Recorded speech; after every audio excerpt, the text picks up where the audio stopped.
தலைவணங்கி ஜெபம் செய்வோம். பரலோக பிதாவே, இந்த ஞாயிற்றுக்கிழமை காலை ஆராதனை வேளைக்காக உமக்கு நன்றி ஆண்டவரே.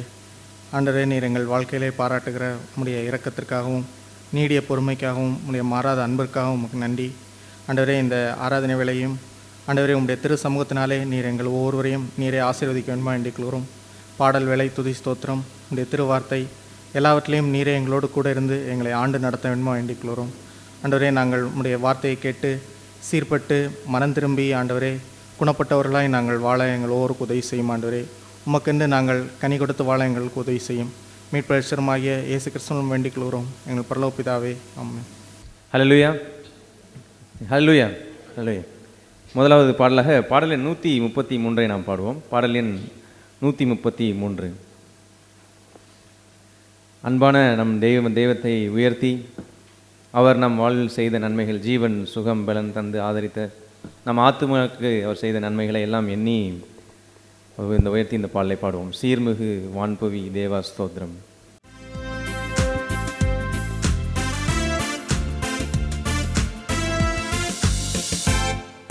சீர்மிகு வான்புவி தேவா ஸ்தோத்திரம், சிருஷ்டிப்பு யாவையும் படைத்தாய் ஸ்தோத்திரம், ஏகுணனே ஸ்தோத்திரம், அடியார்க்கு இறங்கிடுவாய் ஸ்தோத்திரம் மானேசா.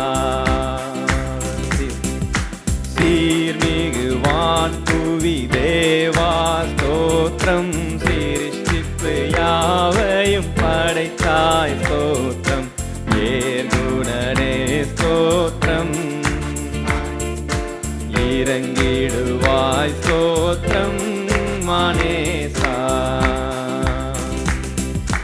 நேர்மிகு அருள் திரு அன்பா ஸ்தோத்திரம், நித்தமும் உமக்கடியார்களின் ஸ்தோத்திரம், ஆர்மனனே ஸ்தோத்திரம், உனது அன்பினுக்கே ஸ்தோத்திரம் மானேசா. ஜீவன் சுகம், ஜீவன் சுகம், பலன் யாவுக்கும் ஸ்தோத்திரம், தினம் தினம் அருள் நன்மைக்காகவும் ஸ்தோத்திரம், ஆவலுடன் ஸ்தோத்திரம், உனது அன்பினுக்கே ஸ்தோத்திரம் மானேசா.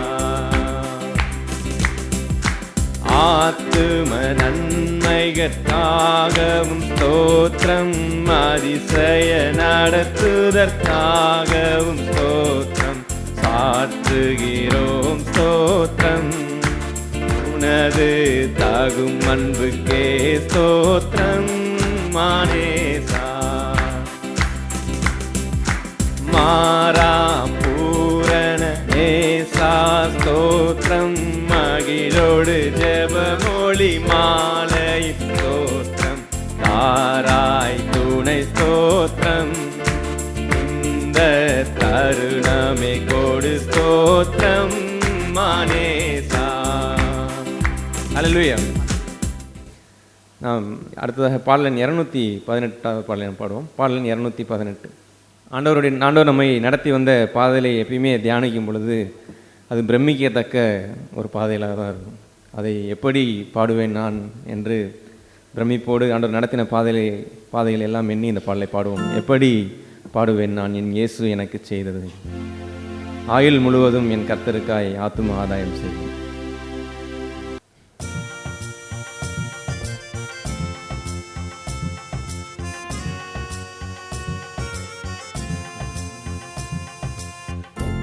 எப்படி பாடுவேன் நான் என் இயேசு எனக்கு செய்ததை, எப்படி பாடுவேன் நான் என் இயேசு எனக்கு செய்ததை, ஆயுள் முழுவதும் என் கர்த்தருக்காய் ஆத்தும ஆதாயம் செய்வேன், ஆயுள் முழுவதும் என் கர்த்தருக்காய் ஆத்தும ஆதாயம் செய்வேன். ஒரு வழி அடையும் போது புது வழி திறந்த தேவா,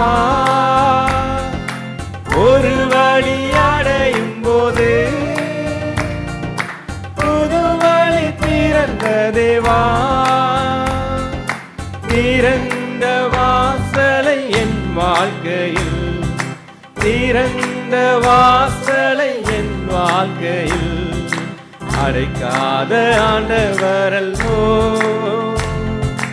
அடைக்காத ஆண்டவரல்லோ.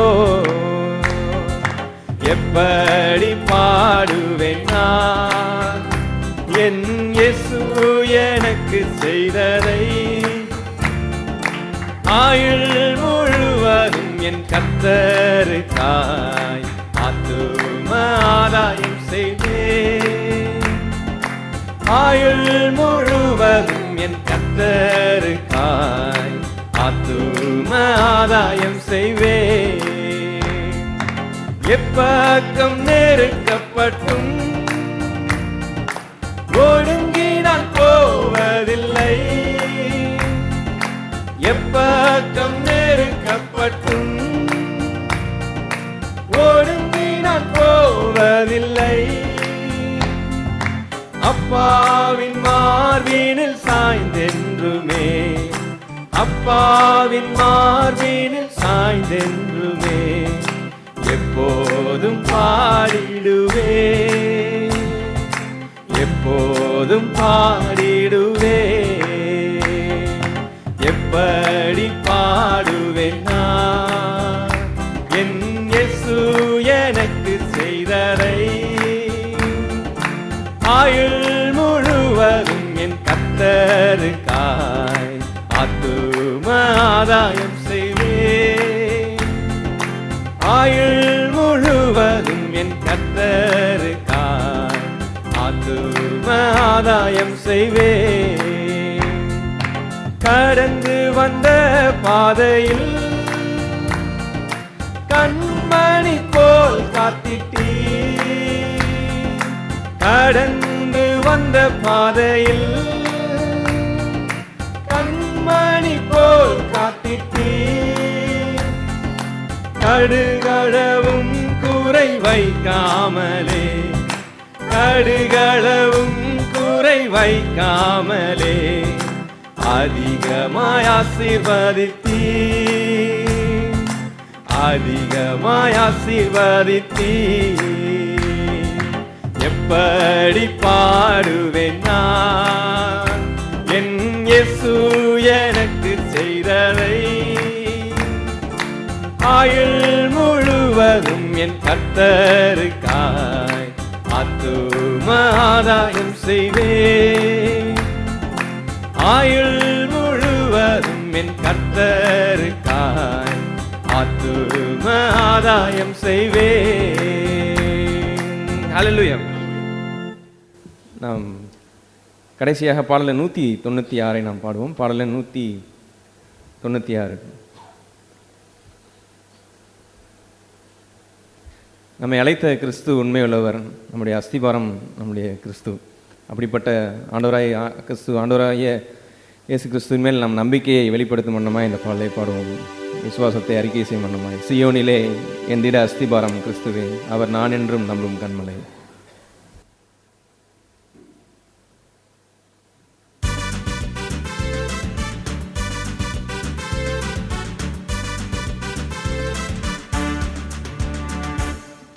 சியோனிலே எந்திட அஸ்திபாரம் கிறிஸ்துவே, அவர் நான் என்றும் நம்பும் கண்மலை. அவர் நான் என்றும் நம்பும் கண்மலை. கலங்கிடுவேனோ பதறிடுவேனோ கர்த்தரில் விசுவாசம் இருக்கையிலே. கலங்கிடுவேனோ பதறிடுவேனோ கர்த்தரில் விசுவாசம் இருக்கையிலே. அசையா என் நம்பிக்கை நங்கூரமே, இயேசுவில் மாத்திரமே. அசையா என் நம்பிக்கை நங்கூரமே, இயேசுவில் மாத்திரமே. சியோனிலே எந்திட அஸ்திபாரம் கிறிஸ்துவே, அவர் நான் என்றும் நம்பும் கண்மலை. அவர் நான் என்றும் நம்பும் கண்மலை.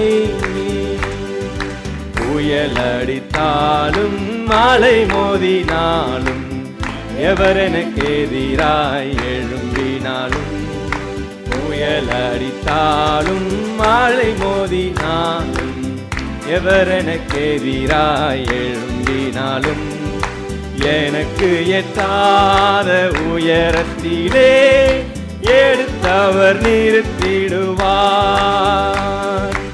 எனக்கு எட்டாத உயரத்திலே எடுத்தவர் நிறுத்திடுவார்.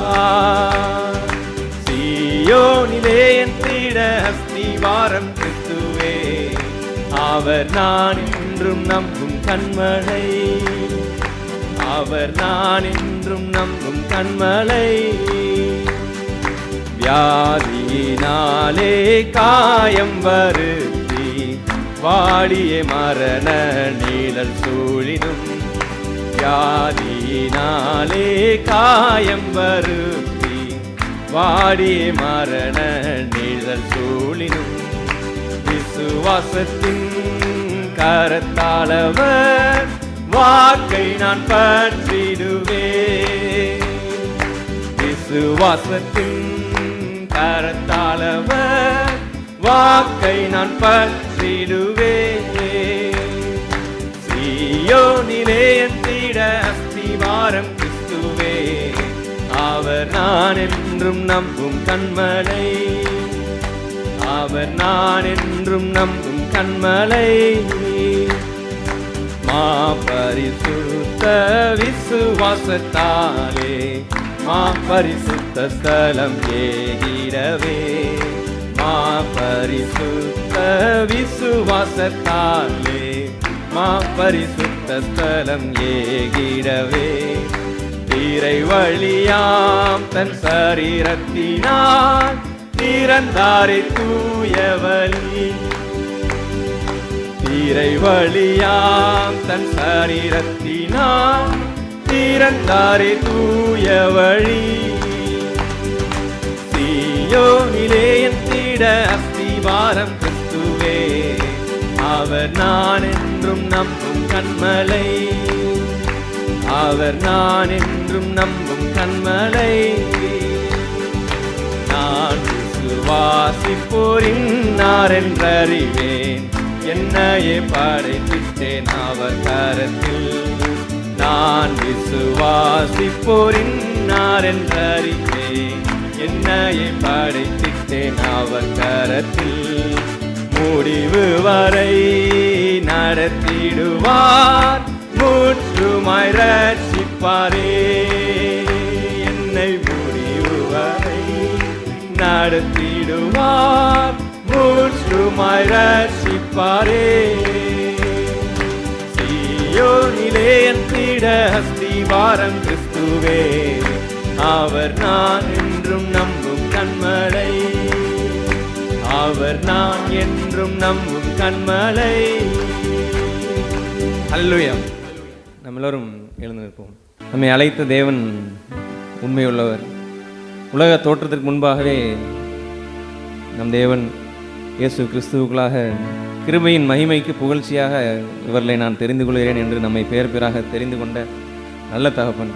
அப்படிப்பட்ட அவருடைய தயவுள்ள சித்தத்தின்படி தெரிந்து கொண்டார் என்று படிக்கிறோம். அப்படிப்பட்ட நல்ல தயவுள்ள சித்தத்தின்படி நம்மை தெரிந்து கொண்ட நம்முடைய ஆண்டவர், நம்மை அழைத்தவர், முடிவு வரை நம்ம நடத்துவார்.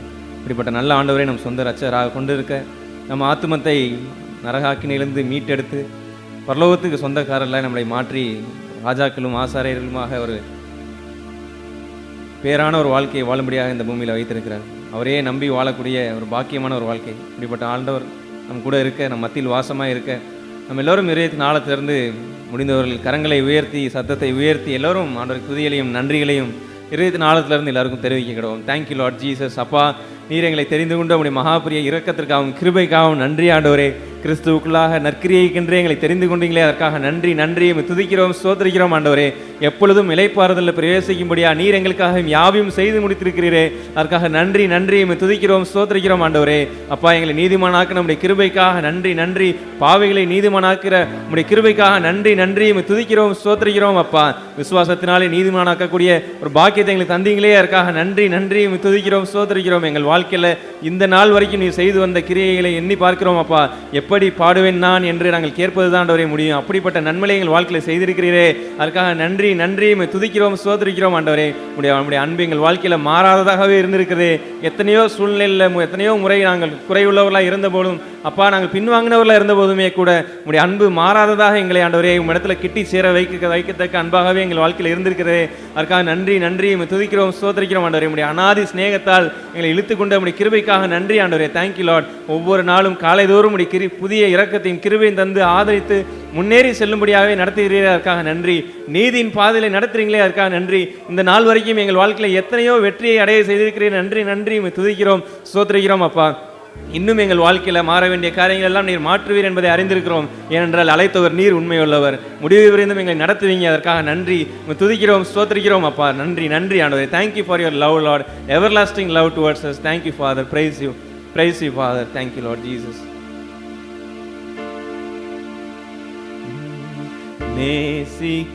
நேசிக்கிறேன் உம்மை தானே ஐயா,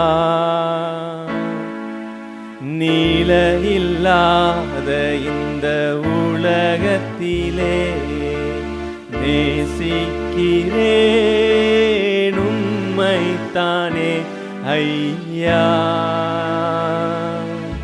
உம்மை தானே இசையா ஐயா, உம்மை தானே இசையா. உம்மை அல்லாமல் வேறே விருப்பம் உள்ளத்தில் இல்லையே, உம்மை அல்லாமல் வேறே விருப்பம் உள்ளத்தில் இல்லையே. நிம்மதியே நிரந்தரமே, நிம்மதியே நிரந்தரமே, என் நினைவெல்லாம் ஆள்பவரே, என் நினைவெல்லாம் ஆள்பவரே. நேசிக்கிறேன் உம்மை தானே ஐயா, உம்மை தானே இசையா ஐயா, உம்மை தானே இசையா. நம்ம ஒரு 3 சகோதரர்கள் 3 சகோதரிகள் சுருக்கமாக ஆண்டவர் துதிகளையும் நன்றிகளையும் ஏறெடுப்போம். 1 கொரிந்தியர் 11 அதிகாரம் 11:23 வசனம். நான் உங்களுக்கு ஒப்புவித்ததை கர்த்தரிடத்தில் பெற்றுக்கொண்டேன். என்னவெனில் கர்த்தராகிய இயேசு தாம் காட்டி கொடுக்கப்பட்ட அன்று ராத்திரியிலே அப்பத்தை எடுத்து, அவர் அந்த ஆண்டவர் இயேசு அந்த அப்பத்தை எடுத்து என்று அவர் சொல்லும் பொழுது he means his body, அவருடைய சரீரத்தை தான் அவர் சொன்னார். என்னென்று அதை அவர் குறிப்பிட்டார். இது என்னுடைய சரீரமாக இருக்கிறது என்று அந்த 24 அந்த வசனத்திலே அவர் கூறினார். ஹிஸ் பாடி, அந்த சரீரம் என்று சொல்வதை வைத்து தான் அது கீழே உள்ள அந்த அப்பம் புசிக்கிற வருகிறவருடைய தகுதியை அவர் குறிப்பிட்டார். அவருடைய தகுதி என்னவென்று சொன்னால், அவருடைய சரீரம் இன்னதென்று நிதானித்து அறிந்தவர்கள். அந்த 27 வசனத்திலே அவருடைய சரீரத்தையும் குறித்து அறியாதபடினாலே அவர்கள் குற்றமுள்ளவனாக இருக்கிறான். 29 வசனத்திலே கர்த்தருடைய சரீரம் இன்னதென்று நிதானித்து அறியாதனால் தனக்கு ஆக்கினை தீர்ப்பு உண்டானபடி அவன் போஜனமானம் பண்ணுகிறான். ஆகவே ஆண்டவர் இயேசு அந்த சரீரம் என்று சொல்கின்ற ஒரு பகுதியை it is equal to us, நமக்கு ஒப்பாகவே வைத்திருக்கிறார். அவர் என்ன நிறைவு பெற்றாரோ அதே நிறைவைத்தான் நாமும் பெற வேண்டும் என்று அவர் விரும்புகிறார். நான் பரிசுத்தராக இருக்கிறது போலவே நீங்களும், நான் பிதாவை நான் பிதா என்னை அன்பாக இருக்கிறதே போலவே உங்களையும் அவர் அன்பு கூறுகிறார். உங்கள் பிதா பூர்ண சர்க்குணராக இருக்கிறதே போலவே நீங்களும் பூர்ண சர்க்குணர்களே. உங்கள் பிதா அங்கே இரக்கமுள்ளவராக இருக்கிறதே போலவே நீங்களும் இரக்கமுள்ளவர்களே. நான் சென்று அதே பாதையிலே நீங்களும் வரும்படியாய் என்று சொல்வதெல்லாம் ஹிஸ் பாடி, அவருடைய சரீரம் என்ற அந்த நிறைவைத்தான் அவரை குறிப்பிட்டு அவர் சொன்னார். ஆகவே ஒரு மனுஷன் அவன் தன் வாழ்க்கையில் அவன் ரட்சிக்கப்படும் பொழுது அவனுடைய பிரதானமான ஒரு கொஞ்சம் கொஞ்சமாக புரிந்து கொள்ள வேண்டிய ஒரு பாடம் என்னவென்று சொன்னால், இந்த உலகத்திற்கு நான் வந்தேன் என்று ஆண்டவர் சொல்லும் பொழுது, வேறு என்னிடத்தில் எதை கேட்கிறீர் என்பதுதான்.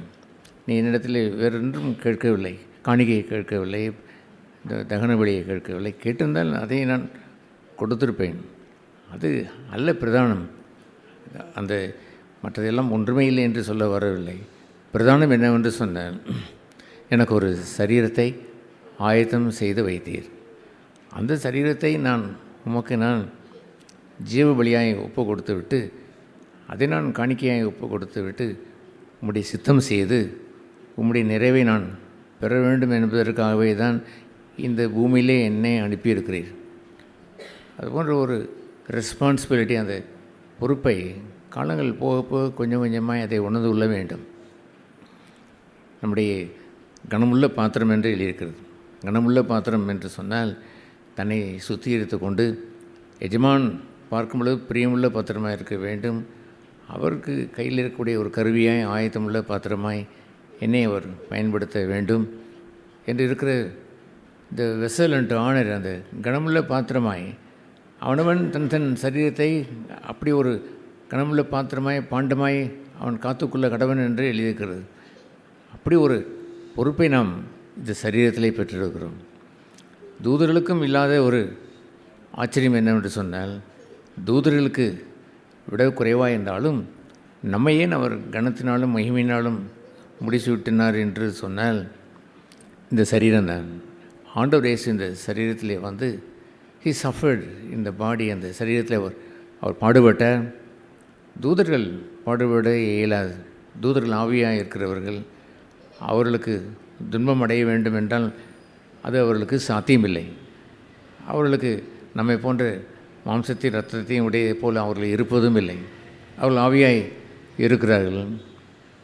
ஆண்டவரே அவர் அதை குறிப்பிட்டு அதை அவர் சொல்லும் பொழுது, தன்னுடைய பிள்ளைகள் மாம்சத்தையும் இரத்தத்தையும் உடையவர்களாய் இருக்க, தானும் மாம்சத்தையும் இரத்தத்தையும் உடையவராய் வந்து என்று சொல்கிற ஒரு பகுதியெல்லாம் நாம் தான் அந்த பகுதியை உடையவர்கள். நம்மை போல தான் அவர் வந்தார். தூதர்களும் வீழ்ச்சி அடைந்தார்கள் என்று இருந்தாலுமே கூட தூதர்களை அவர்கள் மீட்டுக்கொள்வதற்காக தெய்வம் ஒரு வழியை உண்டாக்கவே இல்லை. லூசிஃபரையும் அவனோடு கூட வந்த அந்த 3 தூதர்களை மீட்பதற்காக அவர் திட்டம் தீட்டினார். நம்மை மீட்பதற்கு தான் அவர் வந்தார். இதில் வந்தார், நம்மை போன்ற ஒரு மாம்சத்தையும் இரத்தத்தையும் உடைய ஒரு சரீரத்திலே அவர் வந்தார். ஏனென்றால் அவர் தூதர்கள் இல்லாத ஒரு பங்காக ஹி சஃபர், தன்னுடைய மாம்சத்திலே பாடுபட்டு அவர் கனத்தையும் மகிமையும் முடிச்சு விட்டினார் என்று சொல்வதெல்லாம், அந்த மகிமை எங்கே ஒளித்து வைத்தார்? சரீரத்தில் உள்ள அந்த பாடுகள். அவர் குறிப்பிட்டு அவர் சொன்னார், நீங்கள் இந்த வெளியே விடுதலையே நீ எதிர்நோக்கி பார்த்து கொண்டு இருக்கிறீர்களே, நீங்கள் ரோம சாம்ராஜ்யத்தில் இருந்து நம்மை விடுதலை செய்து தெய்வராஜ்யத்தை கொடுப்பார் என்று வெளியே நீங்கள் பார்த்து கொண்டு இருக்கிறீர்களே, நான் உங்களுக்கு சொல்கிறேன், ஆல்ரெடி ஐ காட் தட் அந்த கிங்டம் ஆஃப் ஹெவன், பரலோக ராஜ்யத்தை நான் பெற்றிருக்கிறேன். பரலோக ராஜ்யத்துக்குரிய வழிகளை உங்களுக்கு கற்றுக் கொடுத்திருக்கிறேன் என்று அவர் கூறி, எதை அவர் அண்டலின் அவர் என்று சொன்னார், மனுஷகுமாரன் பாடுபடவும். That is the great thing. பாடுபடுவதற்கு இந்த பூமியிலே நமக்கு தான் அந்த அருளப்பட்டிருக்கிறது. பேதுரு அங்கே அடித்து அவரை தூக்கி வெளியே போட்டு பொழுது வீட்டிற்கு அவர் உயிர் பெற்று திரும்பி போகிறார். அவர் நிமித்தம் பாடுபடுவதற்கு நமக்கு அருளப்பட்டிருக்கிறதே என்று பாடல் பாடி அவர்கள் செல்வார்கள். அதுபோன்ற வி காட் அ பாடி, நம்ம சரீரம் கொடுக்கப்பட்டது என்று சொல்வதை உணர்ந்திருக்கிறீர்களா? அந்த சரீரத்தை எத்தனை பேர் தற்கொலைக்கு கொண்டு போய் வைத்து சின்னவனமாய் மாறிவிடுகிறார்கள். அந்த சரீரத்தை துன்மார்க்கத்திற்கு ஒப்பு கொடுத்து வாழ்கிறார்கள். தன்னுடைய உறுப்புகளை எல்லாம் தாறுமாறாய் அவர்கள் பாவத்திற்கு பயன்படுத்துகிறார்கள். அந்த உறுப்புகளை வெட்டி இருந்தால் நலம் என்று அவர் சொன்னார். நித்தியத்திற்குரிய ஜீவனை பெறுவதற்குரிய இந்த சரீரத்தை வைத்து கொண்டு நீ அதை வைத்து பாவம் செய்வதா? அதை ஒரு கையை வெட்டினால் நலமல்லவா? ஒரு கை இல்லாமல் போனாலுமே கூட பரலோக ராஜ்யத்திற்கு நீ ஜீவனோடு உள்ளே பிரவேசித்திருக்கலாமே. உன் நாக்கை வைத்து தீமை செய்கிறாயே, அதை கூட நீ அது உன் நாக்கிற்கு என்ன தரலாம் என்று நீதிமொழியிலே கேட்டபொழுது அந்த எரிகின்ற அந்த அந்த அந்த நெருப்பு அந்த நாள் மாவிற்கு வருவதாக என்று நீ சொல்லியிருந்திருக்க வேண்டாமா? உன் கால்கள் பாவம் செய்ய தீவி இருக்கிறதை அறிந்து காலை தரித்து போட்டிருந்திருக்க வேண்டாமா என்றெல்லாம் அவர் சொல்லும் பொழுது, உங்களுடைய சரீரத்தை தீமைக்கென்று ஒப்பு கொடாமல் தெய்வ சித்தம் செய்வதற்கு தெய்வனுடைய வழிக்கு ஒப்பு கொடுங்கள் என்பதுதான். ஆகவே அவர் நம்முடைய மேஜைக்கு நாம் வரும்பொழுது உள்ள உணர்வு என்னவாக இருந்திருக்க வேண்டும்? எனக்கு ஒரு சரீரத்தை ஆயத்தப்படுத்தி வைத்திருக்கிறார். இயேசு கிறிஸ்துக்கு ஒரு சரீரம் அங்கே ஆயத்தமாய் அவர் பெற்றிருந்தார். பூமிக்கு வரும்பொழுதே, இந்த உலகத்திற்கு வரும்பொழுதே அவர் சொன்னார் என்று அந்த எபிரேயர் 10ஆம் அதிகாரத்திலே வாசிக்கிறோம். when he came to the world, உலகத்திற்கு வரும்பொழுதே he said, you have given me a body. அதைத்தான் பலியாய் ஒப்பு கொடுக்க நீ விரும்புகிறேன், நான் செய்து முடிப்பேன் என்று அவர் சொன்னதை உணர்ந்து வந்தான். ஆஹா, நமக்கும் இப்பொழுது அதே சரீரம்தான் ஒப்பு கொடுக்கப்பட்டிருக்கிறது. அப்படியானால் நான் மறு ஜென்மம் அடைந்த பிறகு, புது சிருஷ்டியாய் மாறின பிறகு, இந்த சரீரத்திலே இயேசுவானவர் பெற்றுக்கொண்டதை போலவே ஏராளமான நன்மைகளை பெற்றுக்கொள்ள வேண்டும். அவருடைய சரீரத்திலே சகல ஞானமும் வாசமாக இருந்தது என்று எழுதியிருக்கிறது. கொலோசியில் என்ன வாசிக்கிறோம்? தேவத்துவத்தினுடைய சகல பரிபூர்ணமும் அவருக்குள் வாசமாக இருந்தது. அவர் எப்படி இந்த பூமியிலே அவர் வந்தார்? வெறுமையாக வந்தார். நம்மை போல் அவர் வெறுமையாகத்தான் வந்தார். அவர் தேவனுக்குரிய அந்த பங்கை ஒரு பொருட்டாக எண்ணாமல் தன்னை வெறுமையாக்கி வந்தார். அதையெல்லாம் அள்ளி கொண்டு வரவில்லை. He was MD. அவர் எம்டியாகி வந்தார். நம்மை போல ஒன்றுமே இல்லாததாகத்தான் வந்தார். ஆனால் he was born of God. தேவனால் அவர் பிறந்தார். அதை நீங்கள் எல்லோரும் பெற்றிருக்கிறீர்கள். நீங்களும் தேவனால் பிறந்தவர்கள் அல்லவா? நீங்களும் மறுபடியும் பிறந்தேன் பரிசுத்த ஆவியானவரால், ஆவினால் மறு ஜென்மம் அடைந்தேன் என்று நீங்கள் சொல்வது சரிதானா? நீ நிஜமாகவே சொல்ல முடிகிறதா? That's good. அப்படி நீங்கள் சொல்ல வரும்பொழுது, நான் திஸ் பாடி, இந்த சரீரமானது அந்த ரோமர் 6ஆம் அதிகாரத்தில் நாம் 5ஆம் அதிகாரத்தில் வாசிக்கிறதே போல, முன்பு அது அநீதியின் ஆயுதங்களாய் அது பயன்படுத்தப்பட்டது. இப்பொழுது அதே அவயவங்களை நீதியின் ஆயுதங்களுக்கு ஒப்புவீங்கள் என்று எழுதியிருக்கிறது. ஒருவன் ரட்சிக்கப்பட்ட பிறகும் அவன் தன்னுடைய சரீரத்தை கொண்டு போய் அநீதிக்கே ஆயுதமாய் கொடுத்து கொண்டிருந்தால், அவன் நாவை அநீதியின் ஆயுதம், கண்கள் அநீதியின் ஆயுதம், அவனுடைய சரீரத்தின் உறுப்புகளை கேவலமான அநீதியின் ஆயுதங்களை அவன் ஒப்பு கொடுத்து அவன் வாழ்கிறானே. நீங்கள் ஏன் இப்படி வாழ்ந்தீர்கள்? நீங்கள் ரட்சிக்கப்பட்டு ஒரு புதிய சிருஷ்டி என்று சொல்லிக் கொண்டீர்களே, பின்பா ஏன் இந்த புதிய சிருஷ்டியான உங்களுடைய சரீர வாழ்க்கையை, இந்த உலகத்திற்கு நான் இப்பொழுது புதிதாக வந்திருக்கிறேன் என்று இயேசு சொன்னதை போல், இதோ உன் சித்தம் செய்ய வருகிறேன் என்று சொல்லி நீதியின் ஆயுதங்களாய் ஒப்பு கொடுத்து அவருக்கென்று வாழ்வதல்லவோ நம்முடைய கடமை. ஆகவே நம்ம எல்லோரும் அமர்ந்திருக்கிற எல்லோரும் நீ ரட்சிக்கப்பட்டது உண்மையாக இருந்தால், you must remember that you have a body. உங்களுக்கு ஒரு சரீரம். அந்த சரீரம் எதற்கு ஒப்பானது என்று சொன்னால், இயேசு கிறிஸ்துவனுடைய சரீரத்திற்கு ஒப்பானது. அவர் நம்மைப்போல தான் இந்த பூமியிலே பிரவேசிக்கும் பொழுது எனக்கு ஒரு சரீரம் கொடுக்கப்பட்டது என்று சொல்கிற அந்த பாக்கியத்தை அவர் உணர்ந்தார். நீங்கள் அதை உணர்ந்தீர்களா? தூதர்களுக்கு அவர் கை கொடுக்காமல் என்னை ரட்சிக்கும்படி வந்த ஆண்டவர் என்னை போன்று பாடு அனுபவிப்பதற்கு, தூதர்களுக்கு பாடு வரப்போவதில்லை. அவர்களுக்கு ஒன்றும் இரத்தமும் மாம்சம் இரத்தமும் இல்லை. எனக்கு ஒரு வழி இருக்கும். அவர் எப்படி அவரை கனத்தினாலும் மகிமையினாலும் அவர் முடிசூட்டினார். அவர் அந்த பாடுகளின் வழியாய் சென்று அந்த பாடுகளின் உத்தரத்தை மேலாய் அவர் அதை கடந்து சென்று கனத்தினாலும் மகிமையினாலும் முடிசூட்டப்பட்டார். எனவே அற்புதமான அந்த சரீரத்திற்குரிய இந்த வாழ்க்கையை பொறுப்புள்ளவர்களாய் வாழ்பவர்கள்தான் அவருடைய மேஜைக்கு உரியவர்கள். அவர்கள்தான் அவருடைய சரீரம் இன்னதென்று நிதானித்து அறிந்து, அதோடைய அர்த்தம் என்ன, அவருடைய சரீரம் எப்படி இருக்கிறது என்று வர்ணனையை அவர் கேட்டார். அதை குறித்து பிரசங்கம் பண்ண அவங்களை கேட்டார். அவரை குறித்து நன்றாக அறிந்துவிட்டால் போதும் என்று சொல்வதா? இந்த ஜெகோவா விட்னஸ் சொல்வதை போல், ஒன்றான மெய்தவனாய் உண்மையும் நீ அனுப்பினவராக இயேசு கிறிஸ்து அறிந்து கொள்கிற அறிவே அந்த நித்திய ஜீவன் என்று சொல்லிக்கொள்வார்கள். அதை மெய்யான தேவன் யார் என்றால் யெகோவா, அனுப்பினவராக இயேசு கிறிஸ்து யார் என்றால் அவர் மனுஷன். ஆகவே அவர் மனுஷனாய் அறிய வேண்டும், அவரை யெகோவா அறிய வேண்டும். யெகோவா என்று நீங்கள் வாழ்ந்து விட்டால் அதுவே உங்களுக்கு நித்திய ஜீவன் என்று சொல்லி கொண்டிருக்கிறார்களே. அதுபோன்று ஒரு வாழ்க்கையை ஆண்டவர் உங்களிடத்தில் அவர் கேட்டார். அதுபோன்ற அறிவே அவர் விளங்கும்படி அவர் செய்ய சொன்னார். No, this body it is equal to Christ. கிறிஸ்துவனுடைய சரீரத்திற்கு ஒப்பானது. அவர் வெறுமையாய் வந்தார், என்னைப் போலவே சோதிக்கப்பட்டார், எல்லா விதத்திலும் அவர் பாடுபட்டார். அந்த பாடுகளிலே பாவம் செய்யாத அவர் இருந்தார், சோதனையிலே பாவம் செய்யாத இருந்தார். அவருடைய சரீரத்திற்குள்ளாய் வெறுமையாய் வந்த அந்த சரீரத்திற்குள்ளாய் தெய்வத்துவம் அனைத்தும் வாசமாய் உள்ளே வந்துவிட்டது. அல்லேலூயா. ஆகவே தன்னுடைய சீஷர்களுக்கு இப்பொழுது அழைத்து, நான் பரிசுத்தராக இருக்கிறதைப் போலவே நீங்களும் பரிசுத்தமாக இருக்க முடியும் என்று சவால் விட்டார். அவர் வாயை திறந்து அவர் செய்த பிரசங்கங்கள் அனைத்தும் வாழ்ந்து பிரசங்கித்த அவருடைய பெட்டகத்தை தான் அவர் பேசினார். அவர் ஒன்றை அவர் பெற்றுக்கொள்ளாமல் அவர் செய்வதில்லை என்று இந்த வசனத்திலே வாசிக்கிறோம். நான் பெற்றுக்கொண்டதை இதை உங்களிடத்தில் ஒப்புவிக்கிறேன். இயேசு கிறிஸ்துவும் அதுபோன்று நம்முடைய அந்த சரீரத்தை எடுத்து அதை ஸ்தோத்திரம் பண்ணி அந்த ஆசீர்வதிக்கப்பட்ட அந்த சரீரம் என்று அவர் சொன்னதெல்லாம் தன்னுடைய சரீரத்தை வைத்து தானே ஸ்தோத்திரம் பண்ணினார் என்ற அதனுடைய அர்த்தம். நோ, இதை இந்த சரீரத்திலே சகல தெய்வத்துவத்தின் வாசமாக இருக்கிறதை அதை நான் கொடுப்பதற்கே வந்தேன் என்று அவர் சொன்னார். அதை பிட்டு புரோக்கன், அதை நொறுங்குண்டு நமக்கு கொடுப்பதற்காகவே அவர் வந்தாரே, அதுதான் அந்த மேஜினுடைய உணர்வு. ஹி கேவ் ஹிம்செல்ஃப், தன்னையே ஒப்பு கொடுத்தார், தன்னை பிட்டுக்கொள்ள அனுமதித்தார். நீங்கள் வாங்கி புசியுங்கள் என்று அவர் சொன்னார்.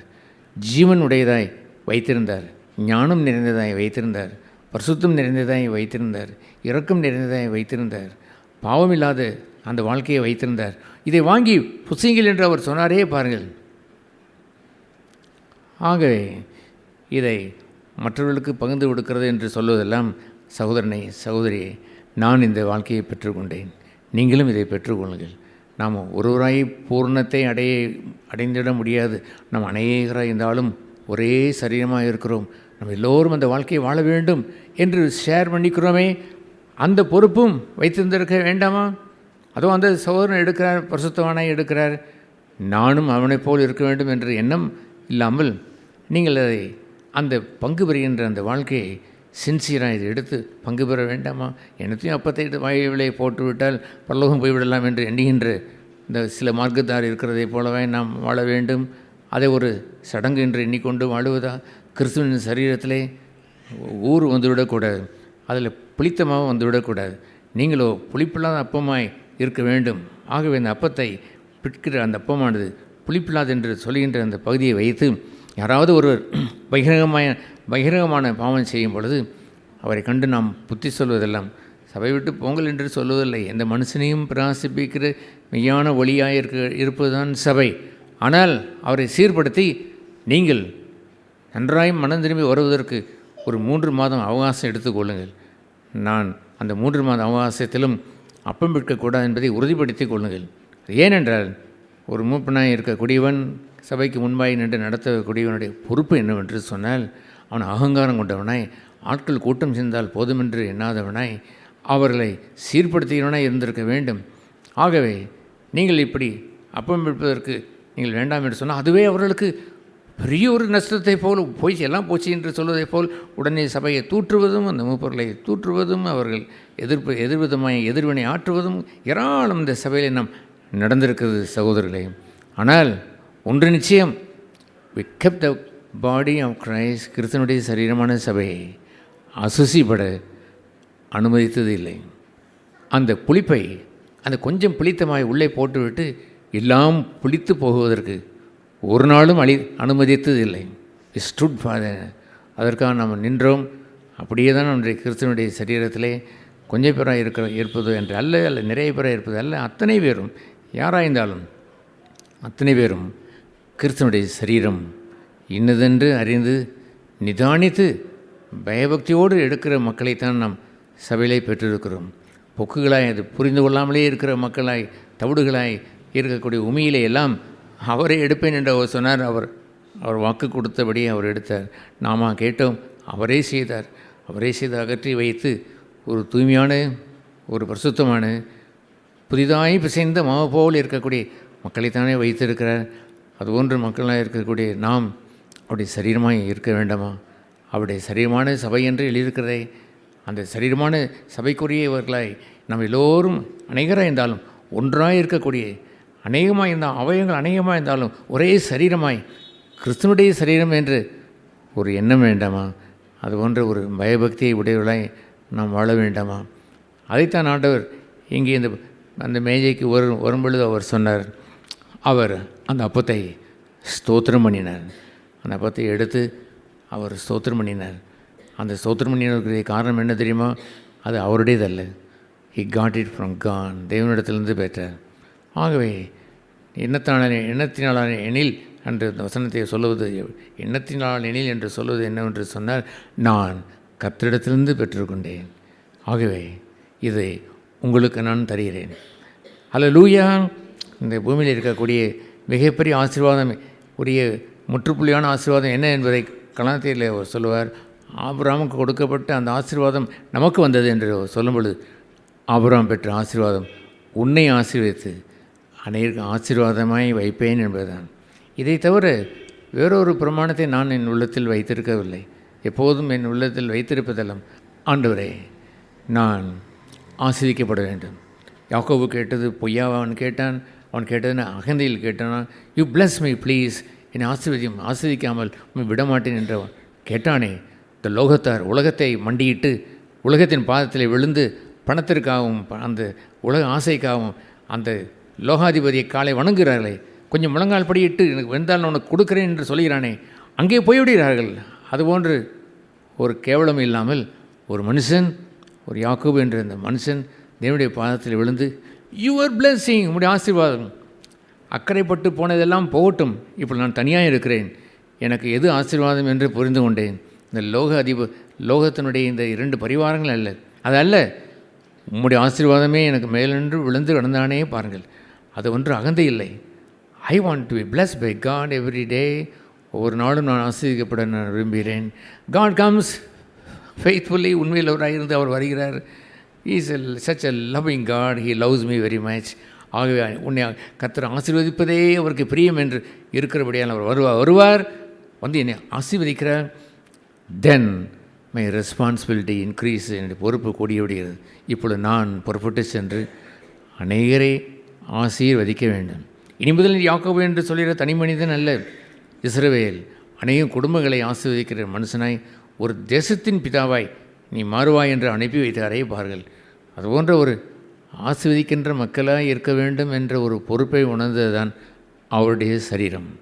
அந்த சரீரத்தை ஸ்தோத்திரம் பண்ணி என்று சொல்லும் பொழுது, இயேசு ஸ்தோத்திரம் பண்ணியதெல்லாம், பிதாவை என்னுடையதெல்லாம் உம்முடையவைகள் என்று அவர் அறிந்திருந்தார். நீர் தந்து நான் பெறாமல் நானாகவே இதை நான் செய்ய முடிந்தது? அதை நானாகவே உற்பத்தி செய்ய முடியுமா?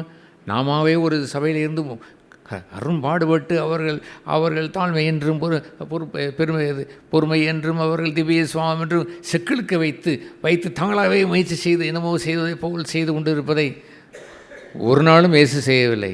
ஹி வாஸ் அ ட்ரெஸ்ட், எப்போதும் இளைப்பாறலே இருந்தார். அவர் எப்படி கற்றுக்கொண்டார் என்பதை நமக்கு சொல்லிக் கொடுத்தார். நான் என்னிடத்தில் வந்து கற்றுக்கொள்ளுங்கள், என்னுடைய நுகத்தை எடுத்துக்கொள்ளுங்கள், நான் இளைப்பாறுதலை தருவேன். அவர் இளைப்பாறுதலை அவர் பெற்று அவருடைய இருதயம் சாந்தும் அமைதியாய் மாறினது நிமித்தம் பிதாவிடத்தில் அவர் கற்றுக்கொண்டு அவர் வாழ்ந்ததை போல தான் வாழ்கிறது தான் அவரிடத்திலிருந்து பெற்றுக்கொள்கின்றது என்ற மேன்மை. என்னை சுளைகளை வைத்து புடைத்து என்னை உடைத்து நீ பெற்றது என்று சொல்லி பாருங்கள், ஜென்மத்திற்கும் சொல்லிவிட மாட்டேன். It is given by God, தேவனால் வந்தது என்று தான் சொல்லுவேன். லோக காரியத்திலே கூட அகந்தை கொண்டல் இருக்கிறார். அது போன்றவர்கள் நம்ம இருக்கக்கூடாது என்று தான் விரும்புகிறோம். ஆனாலும் சிலர் ஒருவரை ஒப்பிட்டு பார்த்துவிட்டு, அவனை விட காசு எனக்கு கூட, அவனை விட பதவி எனக்கு கூட, அவனை விட சம்பளம் எனக்கு கூட, கேவலம் அதுபோன்று ஒரு பகுதியை வைத்து தங்களை மேன்மைப்படுத்தி கொண்டு வாழ்கின்ற ஒரு கூட்டத்தாரை நம்மில் ஒருவரும் இருந்துவிடக்கூடாது. அவனோட நான் என்னுடைய நிறம், என்னுடைய சிகப்பு, அவனோட நான் அழகு, இது என்ன ஒரு கேவலம். இந்த பவுலை குறித்து சொல்லும் பொழுது, பார்வைக்கு அவன் ஏற்றுக்கொள்ளக்கூடிய ரூபத்தில் இல்லை என்று எழுதியிருக்கிறது. அவன் குள்ளனாய் அவன் இருந்தான், மூக்கு சப்பையனாய் அவன் இருந்தான். அவனுடைய தோற்றத்தை வைத்தே குறைஞ்சல் அவரை புறம்பே அவர்கள் தள்ளிவிட்டார்கள். அப்படி எழுத்துக்களை வாசித்த பொழுது, ஆகா, இந்த எழுத்துக்கள் அபாரமாக இருக்கிறது என்று சொன்னார்கள். ஒரு நாள் அவர்களுடைய பிரசங்கத்தை நேரடியாக கேட்க வந்த பொழுது, இதில் இப்படி தோற்றத்தில் அசிங்கமாக இருக்கிறான் என்று அவனை புறமே தள்ளி வைத்து விட்டார்கள். அதை அவர் பவுல் சொல்லும் பொழுது, உங்களை வஞ்சகம் செய்வதற்கு, தோற்றத்தை வைத்து வஞ்சகம் செய்வதற்கு யாராவது வந்தால் அதை ஏற்றுக்கொள்கிறீர்களே, அது சரிதானா என்று அவர் கேட்பார். அதுபோன்ற ஒரு பகுதியை வைத்து நாம் வாழ்வதில்லை. அது யாரையும் நம்முடைய வெளிப்புறத்தை வைத்து வாழ்வதெல்லாம் மனுஷியம், கேவலம், மாம்சத்துக்குரியதென்று எண்ணுங்கள். அதுபோன்ற எண்ணங்கள் எல்லாம் அந்த நாட்களில் எனக்கு வராமல் இருந்ததாக இருந்தது. புழுதிலே விழுந்து மண்ணிலே முகத்தை வைத்து நாவை புழுதிலே உளுத்தி, இறைவா கேவலம், இது எனக்கு வேண்டாம் என்று கதறின நாட்களை நான் எண்ணி பார்க்கிறேன். அதெல்லாம் finish with so many years before. பல காலங்களுக்கு முன்பே அதை தூக்கி நான் அதை எரிந்து வைத்து விட்டேன். அதுபோன்ற ஒரு கேவலமான ஒரு பகுதியை வைத்து நாம் வாழ்வதில்லை. ஒருவரோடு ஒப்பிட்டு பார்ப்பது என்று சொல்வதெல்லாம் இயேசுவோடு ஒப்பிட்டு பார்ப்பதுதான். அவர் நிறைவான சரீரத்தை உடையவராய் இருந்தார். வெறுமையிலே அவர் வந்தார். அந்த வெறுமையிலே நிறைவை பெற்றுவிட்டார். என்னை போல வந்தார், இப்போ என்னை பின்பற்றுங்கள் என்று சொன்னார். அவர் ஏற்கனவே தெய்வகுமாரனாய் வந்து நிறைவாய் வந்து பின்பற்று என்று சொன்னால் எப்படி ஐயா பின்பற்ற முடியும்? நீரோ தெய்வகுமாரன், தெய்வ லட்சணம் புரிந்தவர், உம்மை பின்பற்ற இயலாது என்று சொல்லிவிடலாம். ஆனால் அவரோ என்னை போன்று வெறுமையாய் வந்தவர். அந்த வெறுமையான அந்த பாண்டத்தில் நிறைவை பெற்றவர். அவர் தேவத்துவத்தினுடைய சகல பரிபூர்ணமும் அவருக்குள் வாசமாய் இருந்து விட்டது. சகல ஞானமும் அவருக்குள் வாசமாய் இருந்தது. இதெல்லாம் பெற்றுக்கொள்வதற்கு அவரை நான் பின்பற்றுகிறேன் என்ற எண்ணம் வேண்டாமா? அவரை பின்பற்றி வருகின்ற அந்த சரீரத்தை உடையவர்களாக இருந்துவிட வேண்டாமா? தன் சீசர்களை கண்டு என்று சொல்லும் பொழுது அந்த 12 சரீரத்தை உடையவர்களாக இருக்கிறவர்களைத்தான் கண்டு என்று அர்த்தம். உங்களை அவருடைய சீசல் என்று சிசி என்று சொல்லுவார் என்றால், இந்த சரீரத்தை நான் வைத்து ஒப்பிட்டு அவரை போல் மாற வேண்டும், அவரை போல் நிறைவை நான் பெற வேண்டும் என்பதுதானே வேண்டும்.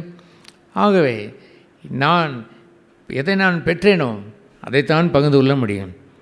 உங்களுடைய வாழ்க்கையிலே நீங்கள் ஆசீர்வாதத்தை நீங்கள் பெறவில்லை என்று சொன்னால், you cannot bless your own children. உன்னுடைய சொந்த பிள்ளைகளை கூட ஆசீர்வதிக்க முடியாது. அது யார் சொன்னது? நான் வீட்டை கட்டி வைத்திருக்கிறேன், பணத்தை வைத்திருக்கிறேன், யூஸ்லெஸ், இதை வைத்து ஆசீர்வாதம் என்று சொல்வதா? அந்த லோயிசால் அந்த பாட்டி அந்த ஐனிக்கையாளுக்கு எதை கொண்டு போய் கொடுத்தால்? விசுவாசத்தை கொடுத்தால். அந்த ஐனிக்கையால் பாட்டி அந்த மகள் என்ன செய்தால்? தன் மகனுக்கு தீமோத்தேக்கு அந்த மகனுக்கு அந்த விசுவாசத்தை கொண்டு வந்து கொடுத்தால். அது உள்ளவா வேண்டும்? அந்த யாக்கோவை குறித்து எபிரேயர் 11ஆம் அதிகாரத்தில் எழுதப்பட்டு இருக்கிறது. அவன் அந்த காலத்தில் பேரப்பிள்ளைகளை கொண்டு வந்து முன்னாலே நிறுத்தின பொழுது அவன் என்ன செய்தான் தெரியுமா? வி வாண்ட் யுவர் பிளெஸிங் என்று கேட்ட பொழுது உடனே அவர், எனக்கு எவ்வளவு இருக்கிறது தெரியுமா, ஆளுக்கு இதை தரீன் அதை தரீன் என்று அவர் சொல்ல வரவில்லை. ஒரு காலத்திலே அப்படி அவன் அந்த ஏசாவுடைய காரியத்தை தொட்டு பார்த்து அதை ஆசீர்வதித்ததை போல் இருப்பதே உள்ள காரியத்தை போல் இப்பொழுது செய்யவில்லை. அவன் செய்ததெல்லாம் கோளின் மேல் சாய்ந்து கொண்டு கர்த்தரை தொழுது கொண்டு அவளை ஆசீர்வதித்தான் என்பதுதான். That is a blessing. We have to leave to others. மற்றவர்கள் கொடுக்க வேண்டும். What blessing you have given to your parents. உங்கள் பெற்றோர்கள் கொடுத்தது என்ன? தன் தாய் தகப்பனை நிந்தித்து தகப்பனை சீரழித்ததெல்லாம் நான் பார்த்துருக்கிறேன். எப்படி இதை இவர்கள் செய்தார்கள்? இவர்கள் ஆசீர்வதிக்கக்கூடிய ஒரு மகனைப் போல் இல்லையே, நன்றி உள்ள இருதயம் கூட அவர்களுக்கு இருப்பது இல்லையே, கொடுக்க முடியவில்லையே. சொந்த தகப்பனுக்கும் தாய்க்கும் கொடுக்காதவர்கள் தன்னுடைய இனிமேலாவது திருந்தி வாழ வேண்டும் என்று விரும்புகிறார்களா என்று கேட்டால் கூட அதிலேயும் தட்டு தடமாறி தான் போய்கொண்டு இருக்கிறார்கள். அல்லாமல் செம்மையான பாதையிலே செல்கிறவர்கள் இல்லையே. நீங்கள் எப்படி உங்கள் பிள்ளையை ஆஸ்வதிக்க முடியும்? உங்களுடைய கணவனை ஆஸ்வதிக்க முடியும்? உங்களுடைய மனைவியை ஆஸ்வதிக்க முடியும்? How can you bless others? இப்பொழுது ஜெபம் என்ற நேரங்களில் நாம் விழித்து நம்ம கேட்க வேண்டும். கவனமாய் கேளுங்கள். கவனமாய் இந்த நேரத்தில் நாம் கண் விழித்து இருப்பதை பரவாயில்ல, தியானத்தில் இருக்கிறார் என்று நாம் எண்ணுவதில்லை. அதெல்லாம் மதியீனமான ஒரு செயல். ஆகவே ப்ளீஸ் தூங்குறனை விழித்திருங்கள் என்று சொல்வதை நாம் அவ்வப்பொழுது சொல்லத்தான் வேண்டியிருக்கிறது. அதுபோன்ற ஒரு பிளஸ்ஸிங்கை தன்னுடைய பிள்ளைகளுக்கு அவர் தரவில்லையே. அவர்களே, நீங்கள் ஒரு பாட்டியாக இருந்தால் நான் பாட்டியாகிவிட்டேன் என்று சொல்லிவிடலாமா? லோயிசால் பாட்டி அதை கொடுக்கவில்லையா? மரண பரியந்தம் அவர் கொடுப்பதற்கென்று அழைக்கப்பட்டவர்கள். நீங்கள் ஆஸ்வதிக்கப்படாமல் how can you bless others? மற்றவர்களை எப்படி ஆஸ்வதிக்க முடியும்? உங்களுக்குள் பரிசுத்தம் இல்லாமல் எப்படி நீங்கள் பிள்ளைகளுக்கு பரிசுத்தத்தை வழங்கிவிட முடியும்?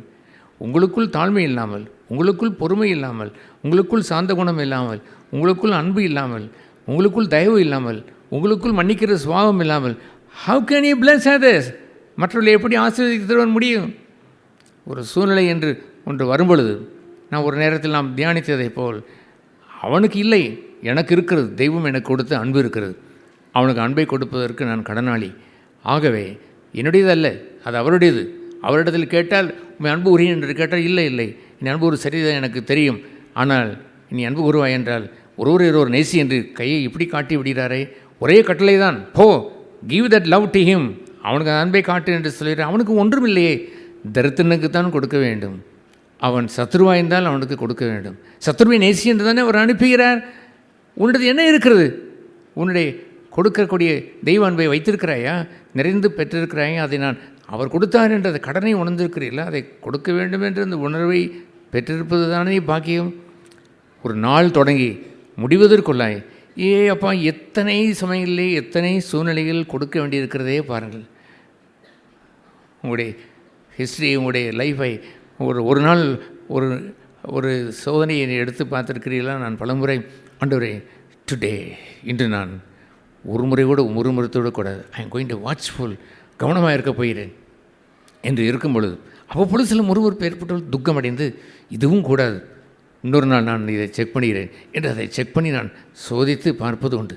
அதுபோல் எத்தனை பேருக்கு நான் கடன்பட்டு அன்பில்லாத மனுஷனுக்கு துரோகம் பண்ணினவனுக்கு விரோதம் பண்ணினெல்லாம் அன்பு கூறுவதற்கு சாந்த குணத்தையும் இச்சையடக்கத்தையும் அந்த தயவையும் நான் காட்ட முடிந்தது, மன்னிப்பை காட்ட முடிந்தது என்பதை ரெக்கார்ட் பண்ணி பாருங்கள். Every day there is a cross there, ஒரு சிலுவை இருக்கிறது. அனுதினமும் தன் சிலுவையை எடுத்துக்கொண்டு அவனை பின்பற்றாதவன் அவனை புறக்கணிக்கிறார் ஆண்டவர். அவன் என்னுடையவன் அல்ல என்று சொல்லுவார், சீசன் அல்லாதவன் என்று ஒதுக்கி வைத்து விடுவார். இன்று சொல்லப்படுகிற நாளளவுக்கும் பரிசுத்தாவினுடைய குரலுக்கு செவி கொடுக்காதவன் இருதயத்திலே கடினம் என்ற ஒன்று உள்ளே வந்து டெபாசிட் ஆகிவிடும். 2வது நாள் அதிக கடினம், 3வது நாள் அதிக கடினம். இருதயம் பாறை போல் கடினமான ஜனங்கள் ஏராளம் இருக்கிறார்கள். அவள் என்ன சொன்னாலும் அவளுக்கு புரிவதும் இல்லை. அது ஏனென்றால் கர்த்தருடைய வார்த்தையை இன்று சொல்லப்படும் நாளளவிற்கு இருக்கக்கூடிய அந்த மென்மையை அறியார்கள். அறிவு டிசைப்பிள் ஆஃப் ஜீசஸ், நீ இயேசுனுடைய சீசர்களாக இருப்பீர் என்று சொன்னால் டுடே, இன்று என்று சொல்வதை நீங்கள் கவனித்திருப்பீர்கள். இந்த நாளில் ஏன் இப்படி பேசினேன், ஏன் இப்படி நடந்து கொண்டேன், எனக்கு ஒன்று இல்லையோ, பொறுமையே இல்லாமல் இருக்கிறதோ, ஐயையோ இத்தனை காலம் வாழ்ந்ததெல்லாம் வீணோ என்றெல்லாம் கூட நீங்கள் எண்ணி பார்த்து தேவனுக்கு முன்பாக அழுவது நல்லது. அல்லேலூயா. அதுபோன்று ஒரு பகுதியை அவர் வைத்துத்தான் அவர் சொல்கிறார், நான் கர்த்தரிடத்திலிருந்து பெற்றுக்கொண்டது என்று சொல்கிற ஒரு பகுதி. நாமவே உழைத்து பெறுவது அல்ல, திவ்ய சுபாவத்தில் பங்கு பெறுவது என்று தான் எழுதியிருக்கிறது. பார்ட்டேக்கிங் என்று சொன்னால் அதிலே போய் ஒட்டி கொள்வது, அதிலிருந்து வாங்கி கொள்வது என்பதுதான் அர்த்தமே அல்லாமல் நானாக பெற்றுக்கொள்வது அல்ல. நீங்கள் செய்ய வேண்டியதெல்லாம் உங்களுடைய சுய விருப்பத்தை, சுய ஆசையை, சுய இச்சைகளை சிலுவையில் அறைவது தான் அல்லாமல் அதற்கு உங்களுக்குத்தான் பலன் உண்டு. மனம் திரும்ப வேண்டியது யாருடைய பொறுப்பு? அவராக மனம் திரும்புவார். நீங்கள் மனம் திரும்புங்கள், நான் பரலோக ராஜ்யத்தை தருகிறேன் என்று சொல்வார். மனம் திரும்பாத ஒரு மாந்தர்களை வைத்து அவரால் ஒன்றும் இயலாது. ஒரு மனுஷன் தானாகவே அவன் சிலுவை எடுக்காமல் ஃபோர்ஸ் பண்ணி அவர் ஒரு நாளும் ஒரு சிலுவை எடுக்க வேண்டும் என்று அவர் சொல்வதே இல்லை. ஜீவனில் தேவனுடைய சபையில் எந்தவித கட்டாயமும் இருப்பதில்லை, எந்த மனுஷனையும் கட்டாயப்படுத்துவதில்லை. ஒருவன் வருகிறான் வரட்டும், ஒருவன் போகிறான் போகட்டும் என்று இருந்தாலும் போகிற மனிதனை குறித்து கவலை இருக்கலாம், ஆனால் கட்டாயம் வர வேண்டும் என்று கைப்பிடித்து இழுக்கின்ற ஒரு செயல் இருப்பதில்லை. அவன் மனுப்பூர்வம் கொடுக்கிறான், கொடுக்கட்டும், கொடுக்காதிருந்தால் கொடுத்தே ஆக வேண்டும் என்று கட்டாயம் ஏதாவது ஒரு தினசிலை ஒரு வகையிலே கொண்டு வந்து திணித்தால் கூட ஜீவனில் தேவனுடைய சபைக்கு ஏற்படுகின்ற இழுக்கு என்று பல ஆண்டுகளாய் நான் அறிந்து வாழ்ந்து ஊழியம் செய்து வருகிறேன். ஆகவே அதுபோன்ற ஒரு அற்புதமான ஒரு வாழ்க்கையை இவர்கள் பெறாமலே அவர்கள் வாழ்ந்து கொண்டு அவர் ஆஸ்வதிக்கப்படாமல் how can they bless others.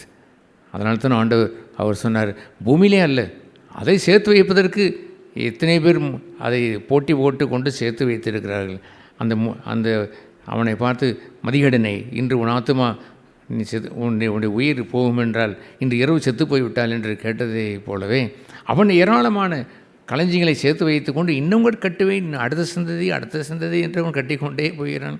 ஆசையை சேர்க்கிறான், அதை யார் அள்ளிக்கொண்டு போவான் என்று அவன் அறியான். மனுஷன் ஆத்துமத்திற்கு ஈடாக எண்ணத்தையப்பா கொடுப்பான். எதை சேர்த்து வைத்திருக்கிறாய் பார். உன் சந்ததிக்கு இந்த நெல்லும் நீ வைத்திருக்கிற இந்த தங்கமும் பொன்னும் போதுமென்று எண்ணிவிட்டாயே மூடனே என்று அவர் கேட்டார். ஞானமுள்ளவன் தன் சந்ததிக்கு நல்ல ஜீவியத்தை சேர்த்து வைப்பான். தன்னுடைய ஜீவியத்தில் அப்பளுக்கெல்லாம் வாழ வேண்டும் என்று விரும்புவான். தன் பிள்ளைகளுக்கோ தன்னுடைய மனைவிக்கோ கணவனுக்கோ இடர் இல்லாமல் வாழ வேண்டும், தப்பான மாதிரி வைத்து வாழ்ந்துவிடக்கூடாது என்று துடித்து அவன் நிற்பான். ஏனென்றால் அவன் அவர்களை ஆசீர்வதிக்க விரும்புகிறான். தன்னிடத்தில் ஆசீர்வாதம் இல்லை என்றால் கொடுப்பதற்கு ஒன்றுமில்லை. பரிசுத்தவான் வந்து கொடுக்க வேண்டும் என்று வந்தால் கூட எப்படி அவர் கொடுப்பார் என்று எழுதியிருக்கிறது. அவர் பரிசுத்தவான் வந்து என்னிடத்திலிருந்து எடுத்து கொடுப்பார் என்று எழுதியிருக்கிறது. இயேசு கிறிஸ்துவிடத்தில் இருக்கக்கூடிய ஒரு ஐஸ்வர்யம் உலகத்தில் இருந்தால், சட்டியில் இருந்தால் அகப்பையில் வரும் என்று சொல்வதை போல் இருந்தால் தானே அதை கொடுக்க முடியும். How you taken it seriously? எப்படி ஒரு சீரியஸை எடுத்து கொண்டிருக்கிறீர்களாம்? இதை வாங்கி புசிங்கள் என்று சொல்கிற அந்த பகுதியை நீங்கள் பிட்டு இதை வாங்கி நீங்கள் மற்றவர்களுக்கும் கொடுத்து நீங்களும் எல்லோரும் புசித்து அந்த ஷேர் பண்ணுகின்ற உங்களுடைய ஜீவனை பகிர்ந்து கொள்கின்ற ஒரு இடம் இருக்கிறது. நிறைவான தெய்வத்தினுடைய ஆசீர்வாதத்தினுடைய இடம். ஆசீர்வாதம்லாம் எனக்கே என்று வைத்திருப்பது எத்தனை பெரிய கொடுமை என்று தெரியுமா? சில சபைகளிலே இதையும் செய்து கொண்டு தான் இருக்கிறார்கள். நாம் எல்லோரும் பரிசுத்தர்கள், நாம் எல்லோரும் சிலுவையின் மாந்தர்கள், நாம் சிலுவையில் வைத்து நாம் ஏராளமாக பெற்றிருக்கிறோம், நம்மை மற்றவர்களெல்லாம் விட்டுவிட வேண்டும், தந்தை தாயால் அதெல்லாம் உதறி தள்ளிவிட வேண்டும் என்று இருக்கிறவர்கள் இருக்கிறார்களே. உன் சத்துருவை நேசியுமே என்று சொல்லும் பொழுது ஆண்டவர் அவ்வப்பொழுது சொன்ன உன் தகப்பனை தாய் வெறுக்காவிட்டால் என்பதெல்லாம் சில அர்த்தத்தின்படி சொன்ன 1-2 வார்த்தைகளை வைத்து கொண்டு அவர்கள் அதை பூதகரமாக அதை மாற்றி யாருக்கும் கொடுக்க முடியாதபடி அதை செய்துவிட்டு ஒரு சபை சுயநலமாய் வாழ்கின்ற ஒரு கூட்டமாய் மாறுவதை நான் கண்ணார கண்டிருக்கிறேன். அதுபோல் இருந்து விடுவதல்ல, சத்துருவையும் சிநேகிக்கக்கூடியவனாய் அவன் இருப்பான். பெற்றவன் கொடுக்காமல் இருக்கவே மாட்டான். நான் கர்த்தரிடத்திலிருந்து பெற்றுக்கொண்டேன் என்று சொன்னால் அந்த பெற்றுக்கொண்டதற்கு பின்னால் கர்த்தர் இருக்கிறார் அல்லவோ, அந்த கர்த்தரைத்தான் அதுபோலவே என்று அவர் சொல்கிறார். அதுபோலவே அந்த ஆண்டவர் இயேசு தன்னுடைய சரீரத்தை எடுத்து ஸ்தோத்திரம் பண்ணி அதை நன்றி செலுத்தி, உம்மால் வந்தது ஆண்டவரே என் நன்றி சொல்லி அதை பிட்டு அவன் கொடுக்கிறான். வி ஆர் இன்டெப்டட் டு, நாம் அதை கொடுப்பதற்கு கடனாளி. நான் பெற்றிருக்கிறேன், அது என்னுடையதல்ல, அவர் கொடுத்தது. கொடுக்க வேண்டும் என்ற ஒரு எண்ணம் கொண்டது தான் அவருடைய மேஜை. அந்த மேஜையில் நாம் எல்லோரும் ஒரே சரீரமாக இருந்து வளர்கின்ற மக்களாக இருக்க வேண்டும் என்பதுதான் ஆண்டவர் செய்கின்ற விருப்பம். அதுபோன்ற ஒரு பகுதியை தொடர்ந்து அவர் சொல்லும் பொழுது, what we receive from the Lord என்று சொல்லும் பொழுது, உங்களுடைய ரட்சிப்பு கூட யாரிடத்தில் பெற்றுக்கொண்டதான்? நீங்கள் ரட்சிப்பு யாரிடத்தில் பெற்றுக்கொண்டீர்கள்? ரிசீவ் ஃப்ரம் த லார்ட், தெய்வத்தினுடைய கிருபையினாலே உங்களுடைய விசுவாசத்தை கொண்டு. First the grace of God, தேவனுடைய கிருபை. எஸ், அவருடைய கிருபை எல்லாம் ஒன்றும் ஆவதில்லை. மை ஃபெய்த், நீ விசுவாசித்தால் ஆகும் என்று சொன்னாரே, அதுபோல் I have faith in God. தேவனுடைய விசுவாசம் கொண்டு என்னை ரட்சிக்க வல்லவர் என்று அறிந்து அவரிடத்தில் நான் வருகிறேன், நான் இப்பொழுது ரட்சிக்கப்படுகிறேன். நீ விசுவாசித்தால் ஆகும் என்று சொன்னாரே, அதுபோல் உள்ள அந்த ரட்சிப்பு கூட யாரால் கிடைத்தது? அது தேவனிடத்திலிருந்து வந்தது தான். நீங்கள் புதிதான ஜீவன் உடையவர்களாய் பழைய மனிதனை களைந்து போட்டு நியூ லைஃப், அந்த நியூனஸ் ஆஃப் லைஃப்பை நீங்கள் பெற்றுக்கொண்டீர்களே. வேர் யூ காட் இன்? பழைய மனிதனை களைந்து போட்டது நீங்களாக இருந்தாலும் He gave you the newness of life. புதிதான இந்த ஜீவனை அவர் உங்களுக்கு அவர் கொடுத்தார். அவருடைய நாம் சோதிக்கப்படும் பொழுது பெறுகிறது என்று எழுதியிருக்கிறதை யாக்கோபிலே வாசிக்கிறோம். சகோதரர்களே, நீங்கள் பலவிதமான சோதனையில் ஆகப்படும் பொழுது உங்களுடைய விசுவாசத்தின் பரீட்சையானது பொறுமையை உண்டாக்குறது என்று அறிந்து என்று எழுதியிருக்கிறதே. அந்த பொறுமை எங்கேருந்து வருகிறது? ஃப்ரம் காட், தேவனிடத்திலிருந்து வருகிறது.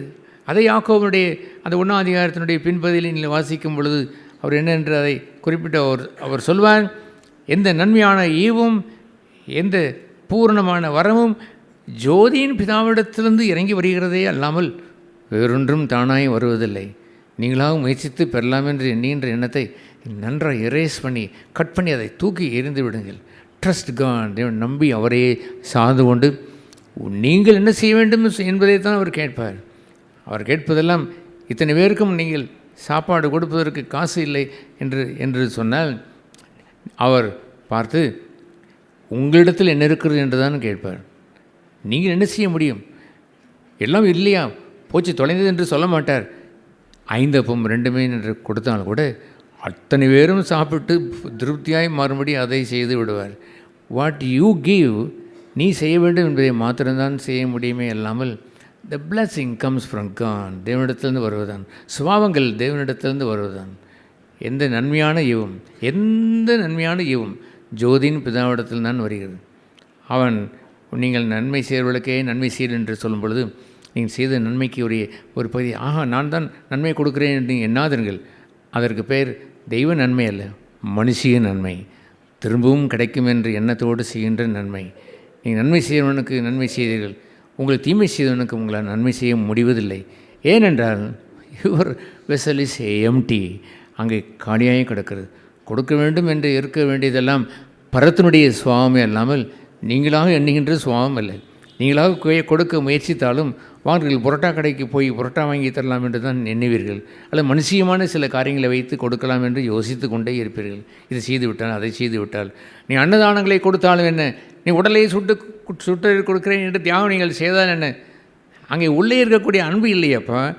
அன்பு இல்லை என்றால், தெய்வ சுவாமம் இல்லை என்றால் யூ ஆர் நத்திங், ஒன்றும் இல்லை என்பதுதான். இப்படியெல்லாம் அன்னதானம் கொடுப்பதற்கு உலகத்தான் இருக்கிறார்கள். அவன் அதை வைத்து கொண்டு கொடுத்து விட்டோம் என்று அவர்கள் எண்ணுகிறார்கள். உங்களது அதே ஆண்டவர் கேட்டார், நீங்கள் கொடுக்க வேண்டியதெல்லாம் யுவர் லைஃப், உங்கள் ஜீவன் தான். நான் அவர்களுக்கு ஜீவனை கொடுத்தேன், அந்த ஜீவன் அவர்களுக்கு பரிபூர்ணப்படவும் வந்தேன் என்று அவர் சொன்னார். இவ்விதமாய் நீங்கள் பெற்றுக்கொண்ட அந்த பகுதியெல்லாம் எங்கே கொண்டு வந்து சேர்க்க வேண்டும்? பூலோகத்தில் இல்லை. எங்கே சேருங்கள்? பரலோகத்திலே கொண்டு வந்து பொக்கிஷங்களை சேர்த்து வையுங்கள். அங்கே பூச்சியும் இல்லை, அங்கே துருவும் இருப்பதில்லை, கள்ளன் வருவதில்லை. கள்ளன் கண்ணமிட்டு அதை என்ன செய்ய இயலாது, அதை பறித்து கொள்ள இயலாது. நான் கேட்கிறேன், உங்களுடைய நீங்கள் பெற்றுக்கொண்டதை இப்படி பத்திரமாய் இருக்கிறதா என்று பார்த்தீர்களா? அதை யாராவது திருடி கொண்டு போய்விட்டார்களா? பழசாய் போய்விட்டதா? துரு அரைத்து விட்டதா? அப்படி என்றால் பரலோகத்திலே சேர்த்து வைக்கவில்லை என்றுதான் அர்த்தம். நீங்கள் பெற்றதை நான் பெற்றது என்று எண்ணிக்கொண்டீர்கள், எனக்குரியது என்று நீங்கள் எண்ணிக்கொண்டு சீரழிக்க பார்க்கிறீர்கள். ஆகவே அது பூச்சி அதை அரிக்கும், அதை துரு அதை எடுத்துவிடும். திருடன் கூட திருடி கொண்டு அவன் போய்விடுவான். பரலோகத்திலேயே பொக்கிஷங்களை சேர்த்து வைக்கிற ரட்சிக்கப்பட்டவர் கூட அதிகம் இல்லை. அவர்களுடைய ரட்சிப்புக்குரிய காரியத்தில் சில சமயங்களே அவர்கள் கலங்கி போய் விடுகிறார்கள். அந்த பரலோகத்திலே சேர்க்கப்பட்டது அது யாரும் திருட முடியாது என்று எண்ணும் பொழுது, யாரோ சிலர் வந்து, நான் கேட்டிருக்கிறேன், ஒருவர் வந்து என்னிடத்தில் நீங்கள் ரட்சிக்கவே படவில்லை என்று சொல்லிவிட்டார் என்று சொன்னார். என்ன, யார் சொன்னது? இன்னார் சொன்னார். That's okay. ஆனால் நீ ரட்சிக்கப்பட்ட உண்மைதானா? எஸ், நான் ஆண்டவரை அறிந்து கண்ணீர் விட்டு ரட்சிக்கப்பட்டேன்னு பிரதர். ஆனால் அப்படி சொல்லிவிட்டாரே. சொன்னால் என்ன, நீ என்ன செய்ய வேண்டும்? பரலோகத்திலே பொக்கிஷங்கள் சேர்க்கப்பட்டதாக இருக்கும் என்று சொன்னால் ஒரு திருடனும் என்ன செய்ய இயலாது, அதை திருடி கொண்டு போக முடியாது. திஸ் இஸ் மை சால்வேஷன், நான் பெற்றுக்கொண்டது. உங்களுடைய பொக்கிஷம் எங்கே இருக்கிறதோ அங்கே உங்கள் இருதயம் இருக்கும். உங்கள் நெஞ்சிலை மார்பிலை தட்டி சொல்லுங்கள், பரலோகம் பரலோகம் என்று எண்ணிக்கொண்டு நீங்கள் பேசிக்கொண்டிருப்பது அல்ல. அந்த பரலோகத்தினுடைய பொக்கிஷத்தினுடைய இருதயம் இங்கே இருக்கிறது. இதற்கும் அதற்கு உள்ள கனெக்ஷன், என் இருதயத்தில் இருக்கக்கூடிய ரட்சிப்பை ஒருவரும் பறித்து கொள்ளக்கூடாது என்று சொல்வதற்கு உரிய ஒரு பலனை நீங்கள் பெற்றிருக்கிறீர்களா? நீங்கள் பெற்றுக்கொண்டது உண்மைதானா? அந்த பெற்றுக்கொண்டதை எல்லாம் பரத்திலிருந்து வந்ததென்று நீங்கள் அறிந்திருக்கிறீர்களாம். அதை ஒரு கள்ளன் திருடுவதற்கு நாம் அனுமதித்து விடலாமா? அதுபோன்ற ஒரு பகுதியை அவர் சொல்ல வரும்பொழுது, இந்த வெளிப்பட்ட விசேஷத்தில் 12ஆம் அதிகாரத்திலே அதை அவர் குறிப்பிட்டு அவர் கூறுவார். என்ன அவர் சொல்லுவார்? வெளிப்பட்ட விசேஷம் 12ஆம் அதிகாரம்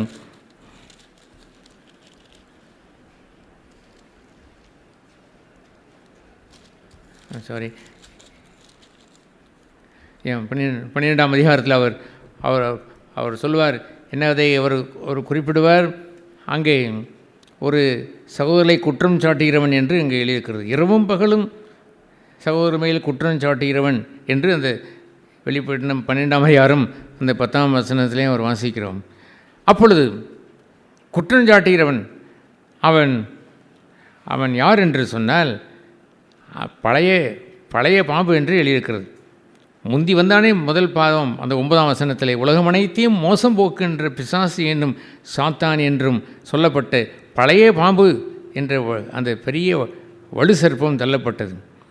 அது பூமியிலே தள்ளப்பட்டதை குறித்து தான் இங்கே எழுதியிருக்கிறது. என்ன எழுதியிருக்கிறது? 10ஆம் வசனத்திலே, ரட்சிப்பும் வல்லமையும் தமது தேவனுடைய ராஜ்யமும் அவருடைய கிறிஸ்துவின் அதிகாரமும் உண்டாயிருக்கிறது. இரவும் பகலும் நம்முடைய தேவனுக்கு முன்பாக நம்முடைய சகோதரர் மேல் குற்றம் சுமத்தும் பொருட்டு அவர்கள் மேல் குற்றஞ்சாட்டுகிறவன் தள்ளப்பட்டு போனான். கேட்டீங்களா? இந்த ஓல்டு ஸ்னேக், பழைய பாம்பு என்று சொல்கிற ஏதேன் தோட்டத்தில் இருக்கக்கூடிய பழைய பாம்பு, it comes as a new snake. புதிய பாம்பு போல் உள்ளே அவன் வருவதே இல்லை. அன்று அவன் வஞ்சனை செய்து ஆதாம் ஏவாளையும் தேவனிடத்தில் பிரிக்க பார்த்தானே, அவன் செய்த நயவஞ்சகம் என்ன? அவன் பேசினதெல்லாம் என்ன? தேவன் சொன்னது பொய் என்று அவன் சொல்லுகிறான். தேவன் அப்படியா சொன்னால் அப்படி சொல்லவில்லை, தேவன் இப்படி சொன்னால் இப்படியும் அதை சொல்லவில்லை. இதை கொடுப்பேன் என்றால் அது கொடுக்க மாட்டார், அது தருவேன் என்றால் அவர் தரமாட்டார், அவர் தரமாட்டேன் என்று சொன்னால் தருவார். இதையெல்லாம் மாற்றி மாற்றி பேசுகிறான். நீ மரணம் வராது என்று, மரணம் வரும் என்று சொன்னாரா? எஸ், மரணம் வராது. இதை புசிக்கக்கூடாது என்று சொன்னால் புசிக்கலாம், நல்லது.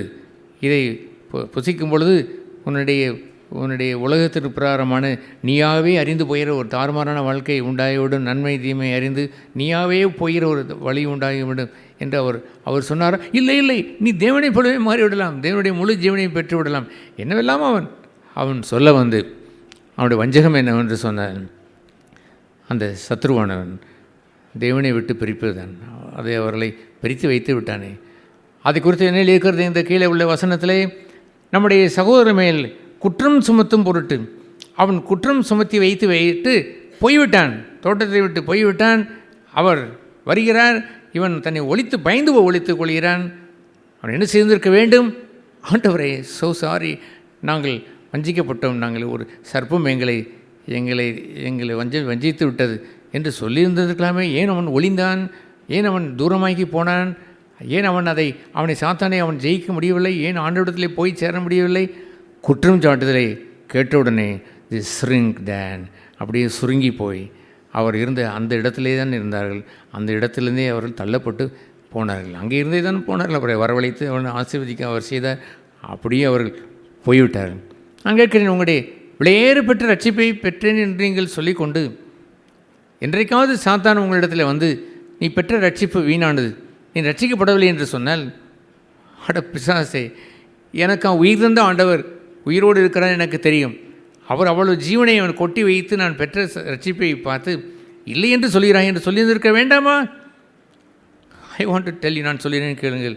அதுபோன்ற போராட்டம் என் ஆதி நாட்களிலே 1968ஆம் ஆண்டு ரட்சிக்கப்பட்ட நாட்களிலே சுமார் 5 அல்லது 5-6 வருடங்கள் போராடி இருக்கிறேன். அப்படி நான் போராடின நாட்கள் எனக்கெல்லாம் இப்படியெல்லாம் போதிக்கின்ற சபை என்று ஒருவரும் இல்லை.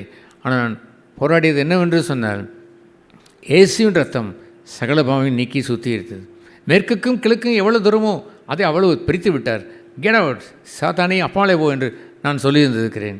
அதுபோல் நான் பெற்றது கர்த்தரால் பெற்றுக்கொண்டதாக இருந்திருக்கும் என்று சொன்னால், பரலோகத்திலே நீங்கள் சேர்த்து வைத்திருக்க வேண்டும். திருடன் உள்ளே திருடி விடக்கூடாது. அதை ஒருவன் அதை அவன் அபகரித்து சென்று விடக்கூடாது. அவன் திருடன், அவன் திருடவும் அவன் கொல்லவும் அழிக்கும் வருகிறான் அன்றி வேறொன்றுக்கும் வரான். பெற்றுக்கொண்டதை திருட அனுபவிப்பதை குறித்து நம் கவனம் கொள்ள வேண்டியதுதான் கிறிஸ்துவனுடைய சரீரம். உங்களுடைய கிறிஸ்துவின் சரீரத்தில் ரட்சிப்பை நீங்கள் பெற்றுக்கொண்டது உண்மையானால், கர்த்தர் கொடுத்தார் என்று அறிந்தது உண்டானால், நான் கர்த்தரிடத்திலிருந்து பெற்றுக்கொண்டது என்று அறிகின்ற அறிவு வேண்டாமா? அல்லது யாக்கோபு 1ஆம் அதிகாரத்திலே அந்த 1ஆம் அதிகாரத்தை சொன்னதை போல் நீங்கள் அநேக சோதனைக்குள் அகப்படும் பொழுது பொறுமை உங்களுக்கு அந்த விசுவாசமான பொறுமையை கொடுக்கிறது என்று அவர் சொல்கிறார். பொறுமையை நான் பெற்றுக்கொண்டது உண்மைதானா? எஸ், தி பைபிள் சேஸ், பொறுமையை நான் பெற்றுக்கொண்டேன். அந்த சோதனைக்குள் ஆகப்படும் பொழுது, ஏண்டா இந்த சோதனை என்று நான் அளவில்லை, அந்த சோதனைக்குள்ளாய் நான் பிரவேசித்து நான் நடந்து நான் செல்லும் பொழுது, எத்தனையோ துன்பங்களை நான் கடந்து போகும் பொழுது, ஐ ரிசீவ் த பேஷன்ஸ், பொறுமையை பெற்றுக்கொள்கிறேன். எப்படி அதை பெற்றுக்கொள்கிறேன் என்று அதை யாக்கோபு அதை எடுத்து அவர் சொல்லுவார். அந்த பொறுமையானது விசுவாசனாலே பெற்றுக்கொண்டேன் என்று சொன்னார் அல்லவோ. ஆகவே நீங்கள் 2ஆம் வசனத்தில் நீங்கள் பலவிதமான சோதனைகளில் அகப்படும் பொழுது, யாக்கோபு 1:2 வாசிக்கிறோம், உங்கள் விசுவாசத்தின் பரீட்சையானது பொறுமையை உண்டாக்கும் என்று அறிந்து அதை மிகுந்த சந்தோஷமாக எண்ணிக்கொள்ளுங்கள். பாருங்கள், சோதனையின் மூலமாய் கடந்து செல்வதிலே ஒரு லாபத்தை அவன் பெற்றுக்கொள்கிறான், பொறுமையை அவன் பெற்றுக்கொள்கிறான். இந்த உலகம் தர முடியாத ஒன்று அதுதான். இந்த உலகம் எக்காலமும் பொறுமையை தருவதில்லை. கொஞ்சம் பல்லை கடித்து கொண்டு இருக்கலாம், பொறுத்திருக்கலாம். அப்படி என்று பொறுத்து கொண்டு பொறுத்தது பொறுத்தேன், இனி பொறுக்க மாட்டேன் என்று அவன் சொல்லுவான். பொறுமைக்கு ஒரு எல்லை உண்டு என்று இந்த தேர்தல் சமயத்தில் ஒரு அரசியல் தலைவர் நான் சொன்னதை நான் கேட்டேன். எங்களுக்கும் பொறுமைக்கு ஒரு எல்லை உண்டு என்று அவன் சொன்னான். அது கேவலம். அடக்கி வைத்து கொண்டு அப்புறம் பாத்ரூம் ஓடுவதை விட அன்று ஒழுங்காய் கூட போய்விட்டு அவன் போயிருக்கலாம். இவனை அடக்கி வைத்தானாம். அதை பொறுமை இப்பொழுது வெடித்து வெளியே வந்து விட்டதாம். கேவலம் அல்லவா? அதுபோன்று நீங்களாக வைத்துக் கொள்கிற பொறுமையாக அவர் கேட்டார். எத்தனை மனைவிமார்கள் சொல்கிறார்கள், நான் பொறுத்து பார்த்தேன். சொல்லுவதே தவறு. நான் பொறுத்து பார்த்தேன். எப்படி பொறுக்க முடியும்? ஒரு காலம் பொறுக்க முடியாது சகோதரியை, ஒரு காலம் பொறுக்க முடியாது சகோதரனை. இஃப் இட் இஸ் டிவைன், நான் கர்த்தரிடத்திலிருந்து பெற்றுக்கொண்டது உண்மையானால், சோதனையிலிருந்து புறப்பட்டு வருவதுதானே அந்த பொறுமை. அது நீங்கள் சம்பாதித்தது உண்மையானால் சேர்த்து வையுங்கள், பரலோகத்திலே சேர்த்து வையுங்கள். இருதயம் இங்கே இருக்கிறது என்பது அது எவ்வளோ உண்மையோ அதே போல் உங்களுடைய சொத்தெல்லாம் பரலோகத்தில் இருக்கிறது என்பது உண்மை. Nobody can rob it. அங்கே புழுவும் இல்லை, அங்கே பூச்சியும் இல்லை, எதுவும் அறிக்கப் போவதில்லை. திருடன் அங்கே வந்துவிட முடியாது என்று பத்திரமாய் கொண்டு போய் சேஃப்டி லாக்கரில் கொண்டு வைத்து விடுங்கள். அல்லேலூயா. அதுபோன்று உங்கள் சரீரத்திற்குரியதை உங்களுக்கு அந்த இன்னதென்று அறிந்து அது பத்திரமாய் அதை அந்த மண்பாண்டத்தில் வைத்திருக்கிறோம் என்று சொல்வாரே, இவ்வளோ பெரிய விலையேற பெற்ற செல்வங்களை எங்களுடைய மண்பாண்டங்களிலே வைத்திருக்கிறோம் என்று சொல்கிறது எவ்வளோ உண்மையோ, பலவீனமான பாண்டமாக இருந்தாலும் இட் இஸ் இந்த சேஃப்டி லாக்கர். அங்கே சேஃப்டி லாக்கர் என்று சொல்லுகிற அந்த பரலோகத்திலே இருக்கிறது. அங்கே திருடன் வர முடிவதில்லை. நான் ஒரு சகோதரன் கண்டேன். ஒரு 54 வயதாக இருக்குமோ தெரியும், ஞாபகம் இல்லை. நம்ம 54 வயது சென்ற பல வருடங்கள் சபையில் இருக்கிறவர். எனக்கு இப்பொழுது கூட ரட்சிப்பை குறித்து சந்தேகம் இருக்கிறது. அது என்ன தாழ்மை என்று எண்ணிக்கொண்டு பேசுகிறாரோ என்னவோ தெரியவில்லை. ஆனால் நான் விசாரித்த பொழுது மூப்பர் வந்து சொல்லிவிட்டார், உம்மிடத்தில் ஒரு ரட்சிப்பை உங்களுக்கு ரட்சிக்கப்படவே இல்லை என்று சொல்லிவிட்டார். என்னையா இது? நீ ரட்சிக்கப்பட்ட உண்மைதானே? உண்மைப்பட்டேன். நீர் ஏன் அதை ஏற்றுக்கொண்டேன்? நீர் மனுஷனை நான் சொல்ல வரவில்லை. ஆனால் வலு சர்ப்பம் உம்மை பழி தீர்த்து விட்டது. அன்றிருந்த பழைய அந்த வலு சர்ப்பம் இப்பொழுது வந்து நீ பெற்றுக்கொண்டது இல்லை என்று அவன் சொல்லுகிறான். அதை எப்படி அவன் ஏற்றுக்கொள்ள முடியும்? நான் பெற்றுக்கொண்டதை அதை ஸ்தோத்திரம் செய்து மற்றவர்களுக்கு கொடுக்க வேண்டியது அல்லவோ? நீங்களே ரட்சிக்கப்பட்டேன் என்று உணரவில்லை என்றால் உன் பிள்ளைக்கு எப்படி ரட்சிப்பை கற்றுக் கொடுக்க முடியும்? உன் தம்பிக்கு எப்படி ரட்சிப்பை கற்றுக் கொடுக்க முடியும்? உன் தாய்க்கு எப்படி ரட்சிப்பை கற்றுக் கொடுக்க முடியும்? அண்ணனுக்கு எப்படி கொடுக்க முடியும்? உன்னுடைய தங்கச்சிக்கு எப்படி கொடுக்க முடியும்?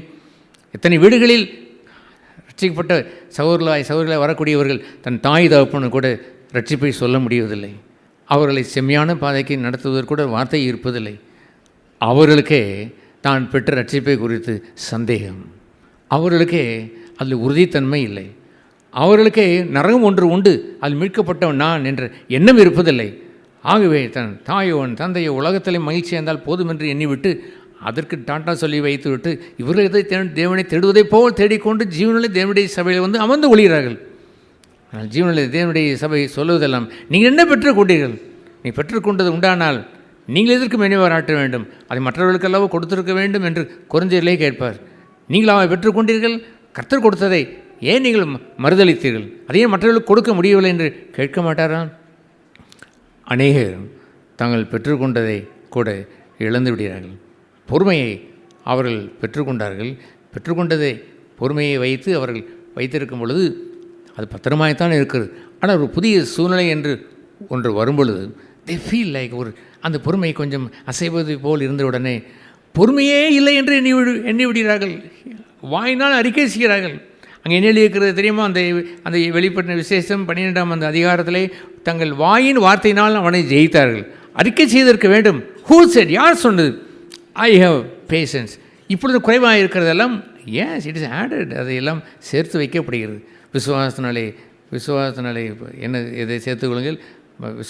விசுவாசத்தோட தைரியத்தோட ஞானத்தோட பொறுமையும் சேர்த்து வைத்து கொண்டிருக்கிறேன்.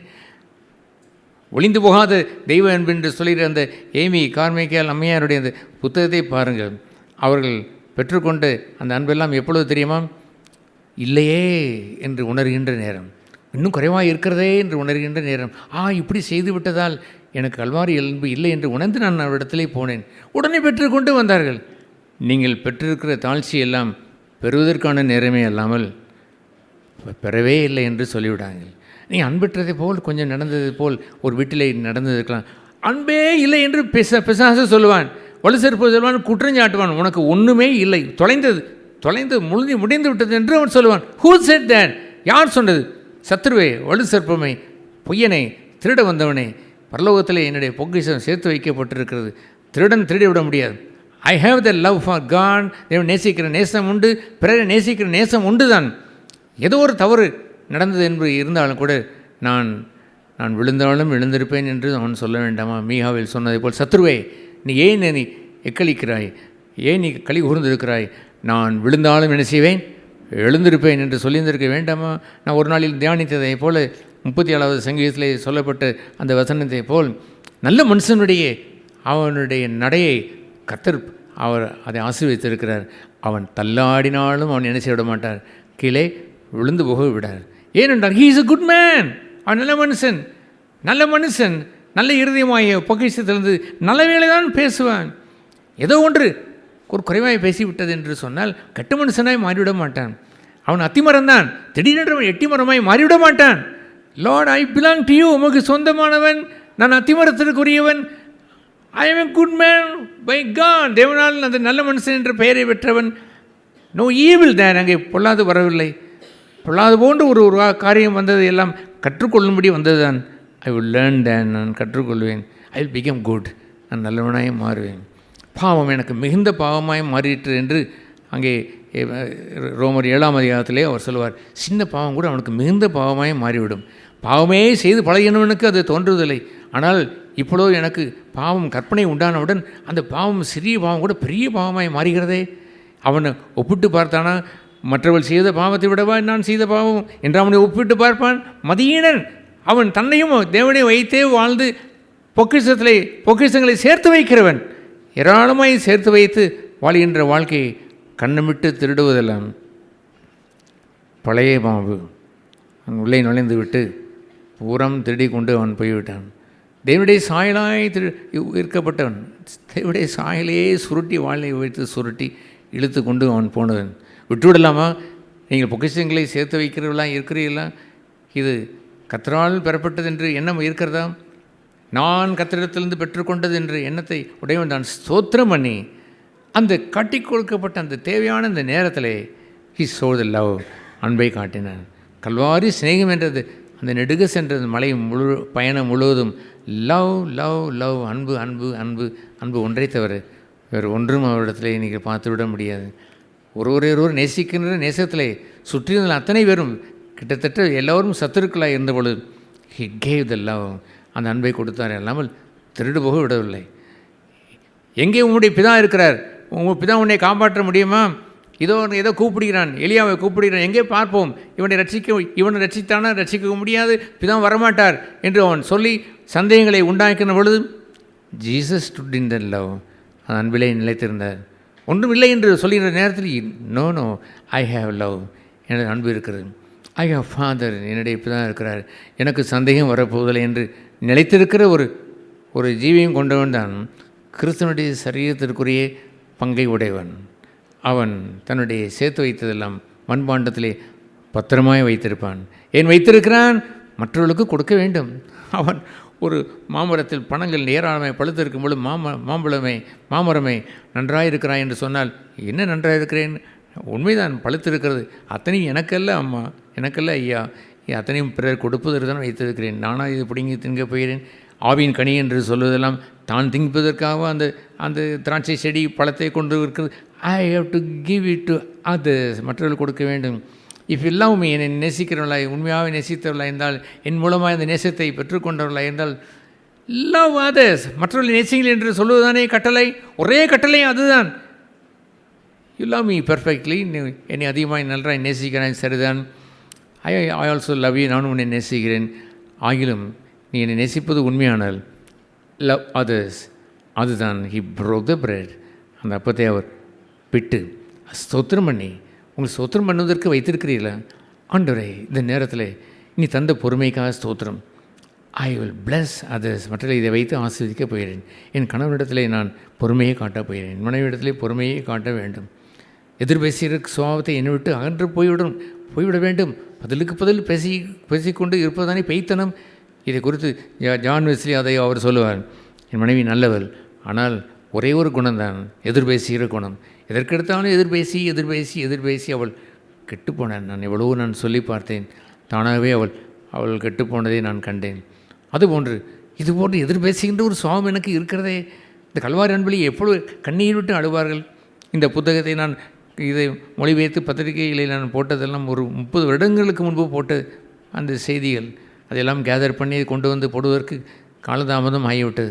சில வருடங்கள் போராடி தான் அதை டைப் பண்ணி அதை போட வேண்டிய நிலை உண்டாகிவிட்டது. அதுபோன்று ஒரு அற்புதமான அந்த வாழ்க்கையில் என்னிடத்தில் இல்லையே எனக்கு இல்லையே என்று சொல்கிற அந்த ஆங்கில புத்தகத்தின் பெயர் என்ன தெரியுமா? பட் என்று தான் பெயர், பியூட்டி பட். ஆனால் ஆண்டவர் இதெல்லாம் செய்கிறேன், ஆனால் அன்பு இல்லையே, ஆனால் இது இல்லையே என்றெல்லாம் கதறி பெற்றதான் அந்த கல்வாரி சிநேகம் அல்லாமல் குறைச்சலிலே அவர்கள் அதரையும் பட்டுவிடவில்லை. குறைச்சலிலே கொடுக்கிற இடத்தில் சென்றாரே அல்லாமல் இவர்கள் ஒன்றும் இல்லை என்று அவர்கள் வறண்டு போகவில்லை. வறட்சி இல்லாத ஒரு வாழ்க்கையை வாழ்ந்தார்கள். மேடம் குயான் தன்னுடைய கணவனிடத்திலிருந்து வாழ்ந்த வாழ்க்கையிலே குறைச்சல் உடம்பில் இல்லாமல் தேவனிடத்தில் ஓடினார்கள், பெற்றுக்கொண்டார்கள், ஆசீர்வதித்தார்கள். அவருடைய சொத்தானது கூடிக்கொண்டே போனது. எத்தனை ஆண்டு காலங்கள், 17ஆம் நூற்றாண்டு காலம் தொடங்கி 18ஆம் நூற்றாண்டு, 19ஆம் நூற்றாண்டு, 20ஆம் நூற்றாண்டு, 21ஆம் நூற்றாண்டிலே என்னை ஆசீர்வதித்திருக்கிறது, எத்தனை தாசர்களை ஆசீர்வதித்திருக்கிறது. உயர்ந்த பரிசுத்தவான்கள் அனைவருமே அத்தனை பேர் சொல்கின்ற சாட்சியில் அந்த மேடம் குயானை அவ்வப்பொழுது சொல்லுவார்கள். இந்த ஏமி கார்மைக்கேல் அவ்வப்பொழுது சொல்வார்கள், தேவர் பிளஸ் மல்டிபிள் தௌசண்ட், ஏராளமான அந்த ஆயிரக்கணக்கான மக்கள் ஆசீர்வதிக்கப்பட்டிருக்கிறார்களே. உலகமெங்கும் போ என்று சொல்வதை இயேசு உலகமெங்கும் அவர் ஃப்ளைட்டில் போனதை அவர் சொல்லுகிறார். இஸ் லைட், அவருடைய வெளிச்சமானது எந்த மனுஷனையும் பராசிப்பதற்கு. It went through the world, உலகத்திற்கே சென்றதல்லாமல் உங்களுடைய வாழ்க்கையை அப்படி மறைந்து இருக்கக்கூடாதா? உங்கள் வீட்டிற்கே அதை கொடுத்திருந்திருக்க கூடாதா? உங்களுடைய சபைக்கு அதை கொடுத்திருந்திருக்க கூடாதா? உங்களுடைய சகோதரிகளுக்கு அதை கொடுத்திருக்க கூடாதா? உங்களிடத்தில் அவர்கள் என்னத்தை கண்டார்கள்? உங்களிடத்தில் இருக்கக்கூடிய அபகீர்த்தையும், உங்களுக்கு இருக்கக்கூடிய போட்டியும், உங்களுக்கு பொறாமையும், உங்களுடைய வன்மத்தையும், உங்களுடைய ஏனதான இருக்கிற மனம் புண்பட்டு போகிற தொட்டால் சினிங்கியை போல், அவர் எதற்கெடுத்தாலும் சுருங்கி போகிற மக்களை போல் கண்டார்களா? How you cannot bless others? ஏன் உங்களால் பிறரை ஆசீர்வதிக்க முடியவில்லை? ஏனென்றால் சேர்த்து வைக்கவில்லை. ஆசீர்வாதம் அங்கே ஸ்டோரேஜில் இல்லை. ஆகவே மேல் டேங்கில் இல்லை என்றால் கீழ் டேங்க் எப்படி வரும்? தெய்வ அன்பில் நிறைந்திருக்கவில்லை. தெய்வ அன்பு வேண்டுமே என்று கதறி சேர்த்திருந்திருக்க வேண்டும். அந்த விசுவாசத்தோடைய தைரியத்தோடைய அந்த பொறுமையும் இச்சையடக்கத்தையும் சேர்த்து வைத்திருந்திருக்க வேண்டாமா? எத்தனை சந்தர்ப்பங்கள் அவர் சொல்லுவார். அந்த 1 வசனத்திலே, சகோதரரே, பலவிதமான சோதனைகளில் நீங்கள் அகப்பட முடியும். எத்தனை விதமான சோதனை? 1 அல்ல 2 அல்ல.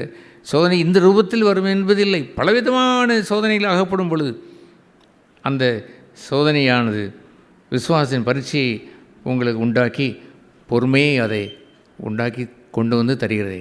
அந்த பொறுமையானது நீ ஒன்றிலும் குறைவில்லாதபடி பூரணராயும் நிறைவுள்ளவர்களாயும் இருக்கும்படி கிரியை செய்கிறதே.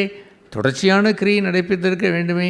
எந்த பகுதி தான் வாழ்க்கையிலே நான் ஒரு பகுதியை சுட்டி காட்டி இதில் நிறைவு பெற்றேன் என்று நான் சொல்கிறேன்?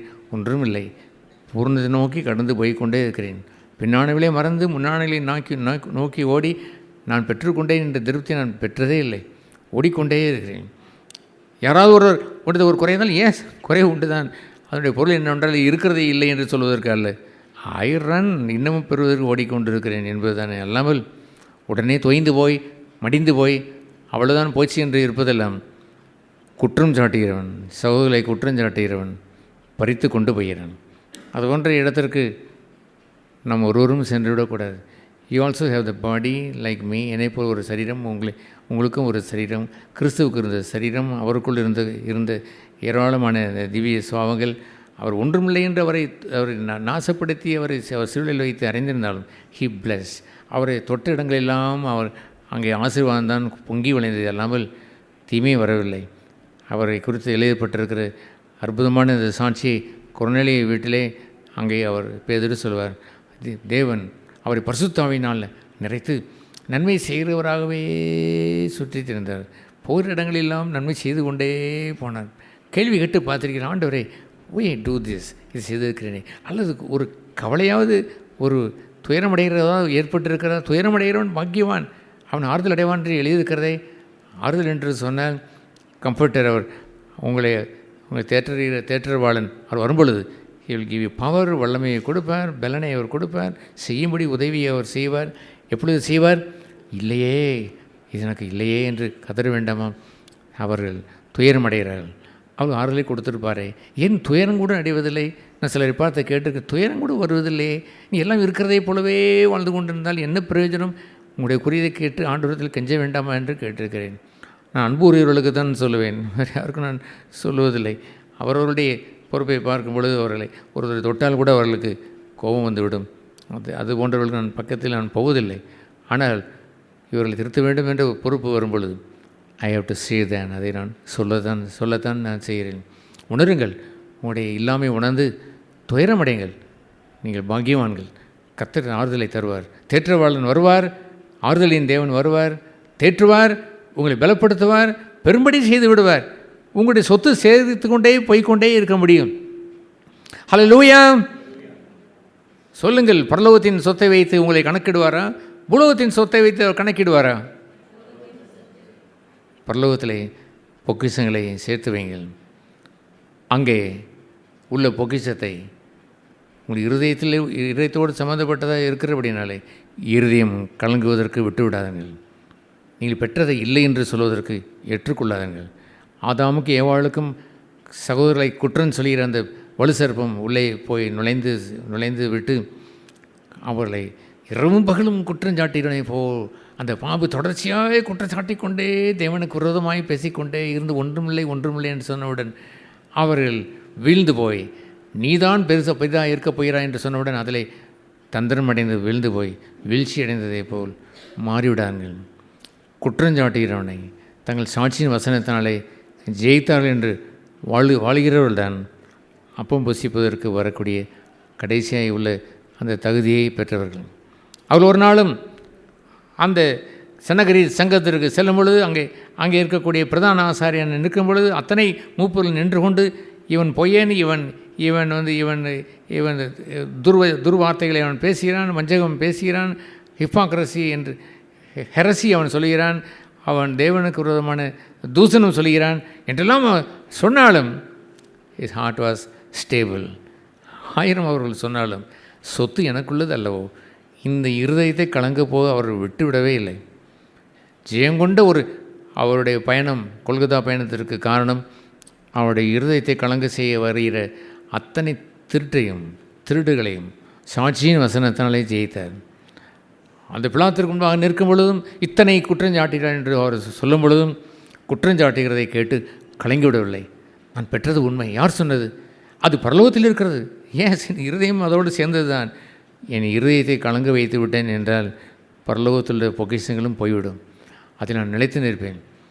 விசுவாசத்தில் நின்று தன்னுடைய ரட்சிப்பை கூட நிலைத்து நின்று சாத்தானை ஜெயிக்க முடியாதவர்களை வைத்து நாம் என்ன சொல்வது?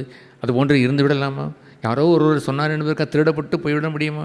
திடீரென்று யாரோ ஒருவர் அவர் பெரிய பரிசுத்தவனை கூட இருக்கட்டும், உன்னை ரட்சிப்பு உனக்கு நீ ரட்சிக்கப்படவில்லை என்று சொல்லிவிட்டால் அதை ஒத்துக்கொள்ளலாமா? என்னை ரட்சித்தவர் அவரல்லவா எனக்கு ஜீவன் தந்தார், நான் அல்லவா சோதனையின் வழியாக நான் சென்று பொறுமையை நான் பெற்றேன், அவரே எனக்கு சொல்லியிருக்கிறாரே, நீ பெற்ற பரத்தினுடைய அந்த பொறுமையை நீ வைத்திருக்கிறார், உனக்கு சொந்தமான பொறுமையை வைத்து உன் ஆத்மாவை காத்துக்கொள் என்று சொல்லியிருக்கிறாரே, எனக்கு சொந்தம் என்று சொல்லுகின்ற அந்த நிறைவான அந்த சரீரம்தான் நாம் பெற்ற அந்த அப்பம் நீங்கள் எதை பெற்றிருக்கிறீர்களோ ஆசீர்வாதத்தை பிறருக்கு தர வேண்டும். பொங்கல் உலகமெங்கும் போய் சுவிசேஷத்தை அறிவிங்கள் என்று சொன்னால் அதை அவர்கள் செய்வார்கள். அது ஏனென்றால் நான் பெற்ற சுவிசேஷம் மற்றவர்களுக்கு சொல்ல வேண்டும் என்ற விருப்பம் வைத்திருக்கும். நான் மிகுந்த வருத்தத்தோடு சொல்கிறேன், ஐ டோன்ட் நோ எத்தனை பேர் பல முறை நான் திரும்ப சொன்னாலும் அவருடைய கட்டளையை, சுவிசேஷ கட்டளை, பொங்கல் கிவிட்டாத மற்றவர்கள் கொடுங்கள் என்ற பகுதியை செம்மையாய் செய்கிற என்பது எனக்கு தெரியவில்லை. Don't you have the love of God? தேவ அன்பை என்னை நெருக்கி ஏவுகிறது என்று சொல்வதற்கு வேண்டாமா? அவருடைய கட்டளை நீ அடிபணிகின்றவன் தானே சீசன். அவருடைய கட்டளை பாதியாக பிரித்து வைத்து விட்டு நான் சீசனாக இருக்கிறேன் என்று சொல்லிக்கொண்டால் சிசுத்துவத்திற்காகவா நீங்கள் வாழ வேண்டிய அந்த சீசத்துவத்திற்காகவா தேவன் இருக்கிறார்? தேவனுக்காக அல்லவோ சீசத்துவம்? அதை இழந்துவிட்டு சீசம் என்று சொல்லுகிற ஒரு வாழ்க்கையை என்று ஆண்டவர் ஏற்றுக்கொள்வார்? ஒரு நாளும் ஏற்றுக்கொள்ள மாட்டார். சுசேஷத்தை அறிவிப்பது வேறொருவன் கடமை என்று சொல்வது சரிதானா? சுசேஷத்தை பிரசங்கிப்பது என்மேல் விழுந்த கடமை என்று சொல்வதல்லவா அந்த வாழ்க்கை? கொடுக்க முடிந்திருக்கிறதா? ஏனென்றால் அவர்களுக்கே தாங்கள் பெற்ற சுசேஷம் வாழ்வளிக்கவில்லை, அவர்களுக்கே ரட்சிப்பின் சந்தோஷம் பூரித்து எழும்பவில்லை. My heart is even now, இப்பொழுதும் பூரித்து எழும்பி இருக்கிறதெல்லாம். எந்த மனுஷனை கண்டாலும் அந்த மனுஷனுக்கு நான் ரட்சிப்படைய இல்லாத மனுஷனுக்கு ரட்சிப்பை என்னால் சொல்ல முடியும். ஐ ஃபீல் சாரி ஃபார், அவர்களுக்கு நான் வருந்துகிறேன், அவர்களுக்கு நான் துக்கம் அடைகிறேன். தென் ஐ பிரிங் சம் வேர்ட், சில வார்த்தைகளையும் சொல்லி போகிறேன். ஒரு சில வார்த்தைகளை சொன்னாலும் கூட கிரியை செய்யும் என்பதை அறிந்திருக்கிறேன். அன்பு நிறைந்த பாரம் நிறைந்த சில வார்த்தைகள் கூட அவனை பிற்காலங்களே ரட்சிக்கும். ராத்திரி படுக்கும்பொழுது கூட அந்த வார்த்தையை அவனை காதுகளை துணிக்கும் என்று எனக்கு தெரியும். ஆகவே எப்படியாயிலும் கர்த்தர் இவனை வைத்து நான் பேச வைத்து விட்டால் ரட்சிப்படைவான் என்று தெரியும். அந்த கழுதை பிழையாமடுத்து எண்ணத்தை பேசியது கர்த்தர் சொன்ன வார்த்தையை தான் சொன்னது, போகாதே என்று சொன்னது, அவ்வளவுதானே. அது அவனுக்குள் பெரிய கிரியை செய்துவிட முடியவில்லையா? அதுபோல் என்னால் முடிந்ததை செய்கிற ஒரு இடம்தான் சுவிசேஷத்தை அறிவிப்பது. Are you plus like that? அப்படி ஆசிரியக்கப்பட்டீர்களாம், கொடுக்கிறவர்களாக இருக்கிறீர்களா? அதை எடுத்து ஸ்தோத்திரம் பண்ணி பிட்டு நீங்கள் கொடுக்கிறவர்களாக இல்லை என்று சொன்னார். நீங்கள் கொடுக்கிற அளவின்படி தான் கொடுக்கப்படுமே அல்லாமல் பரத்திலிருந்து உங்களுக்கு சொத்து ஏன் சேரவில்லை என்று சொன்னார். கொடுத்து வாழாதவர்கள் தாங்கள் பெற்றதை தாங்களே வைத்து கொண்டு தங்களையே மருகி கொண்டு சுற்றி கொண்டு வருகிறவர்கள், தாங்களாக முயற்சி செய்து பெறலாமா என்று இன்னமும் காலத்தை யோசிக்கிறவர்கள். நான் 1000 வருடம் நீ வாழப் போகிறீர்களா சகோதரனே சகோதரியே? நான் 1000 வருடம் வாழ்ந்தாலும் நீங்களாக முயற்சிக்கின்ற ஒன்று கிடைக்கப் போவதில்லை. அது கிடைக்க வேண்டும் என்றால் நீங்கள் யோகாவில் போய் சேர்ந்து கொள்ளுங்கள். அவன் ஏதாவது ஒன்றை ஏமாற்றுவான். நன்னூலை படியுங்கள், திருக்குறளை படியுங்கள், எந்தையாவது ஒன்றை வைத்து கொண்டு அதை சொல்லிக்கொண்டே தெரியுங்கள். கிடைத்ததே போல் ஒரு வார்த்தையை வைத்து கொண்டு வாழலாமே அல்லாமல் ஜீவன் இருப்பதில்லை. அதில் ஜீவன் இருப்பதில்லை. அந்த வார்த்தை மாம்சமாய் எங்களுக்குள் வாசமாய்ந்தது, நாங்கள் மகிமையே கண்டோம். அந்த வார்த்தையில் ஜீவன் இருந்தது, அவருக்குள் ஜீவன் இருந்தது. அந்த ஜீவன் தான் எங்களுக்கு ஒளியாக இருந்தது என்றை பெற்றுவிட இயலாது.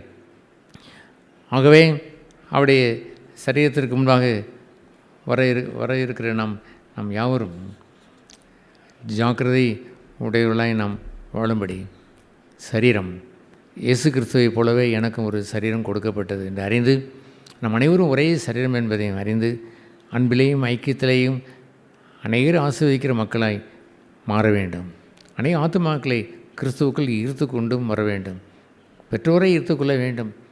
ஒரு சில இடங்களுக்கு நான் செல்லும் பொழுது என் மகன் எனக்கு இந்த ஒரு நாளும் சுவிசேஷமே சொன்னதில்லை என்று ஒரு பெற்றோர் என்னிடத்திலே சொன்னார்கள். அம்மா, உங்களுடைய பையன் சபைக்கு வருவாரே, உங்களுக்கு இது சொல்ல மாட்டார்? அதெல்லாம் ஒன்றுமே சொல்ல மாட்டான் என்று அவர்கள் சொல்லிக் கொள்கிறார்கள். இது போன்று இருப்பது தான் உங்களுடைய வாழ்க்கையா? ஒருவேளை சட்டையிலே ஒன்றும் இல்லை என்றுதான் அர்த்தம். சட்டையில் இருந்தால்தானே அகப்பைக்கு வரும்.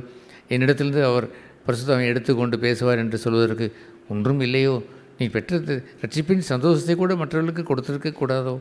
உங்களுடைய அண்ணனா இந்த அண்ணன் தம்பியாக இருந்தால் சொந்த பிள்ளைகளுக்கு கூட சொல்ல தெரியாத பெற்றோர்களை வைத்து நாம் என்ன செய்வது? அதுபோன்று இருந்துவிடக்கூடாது.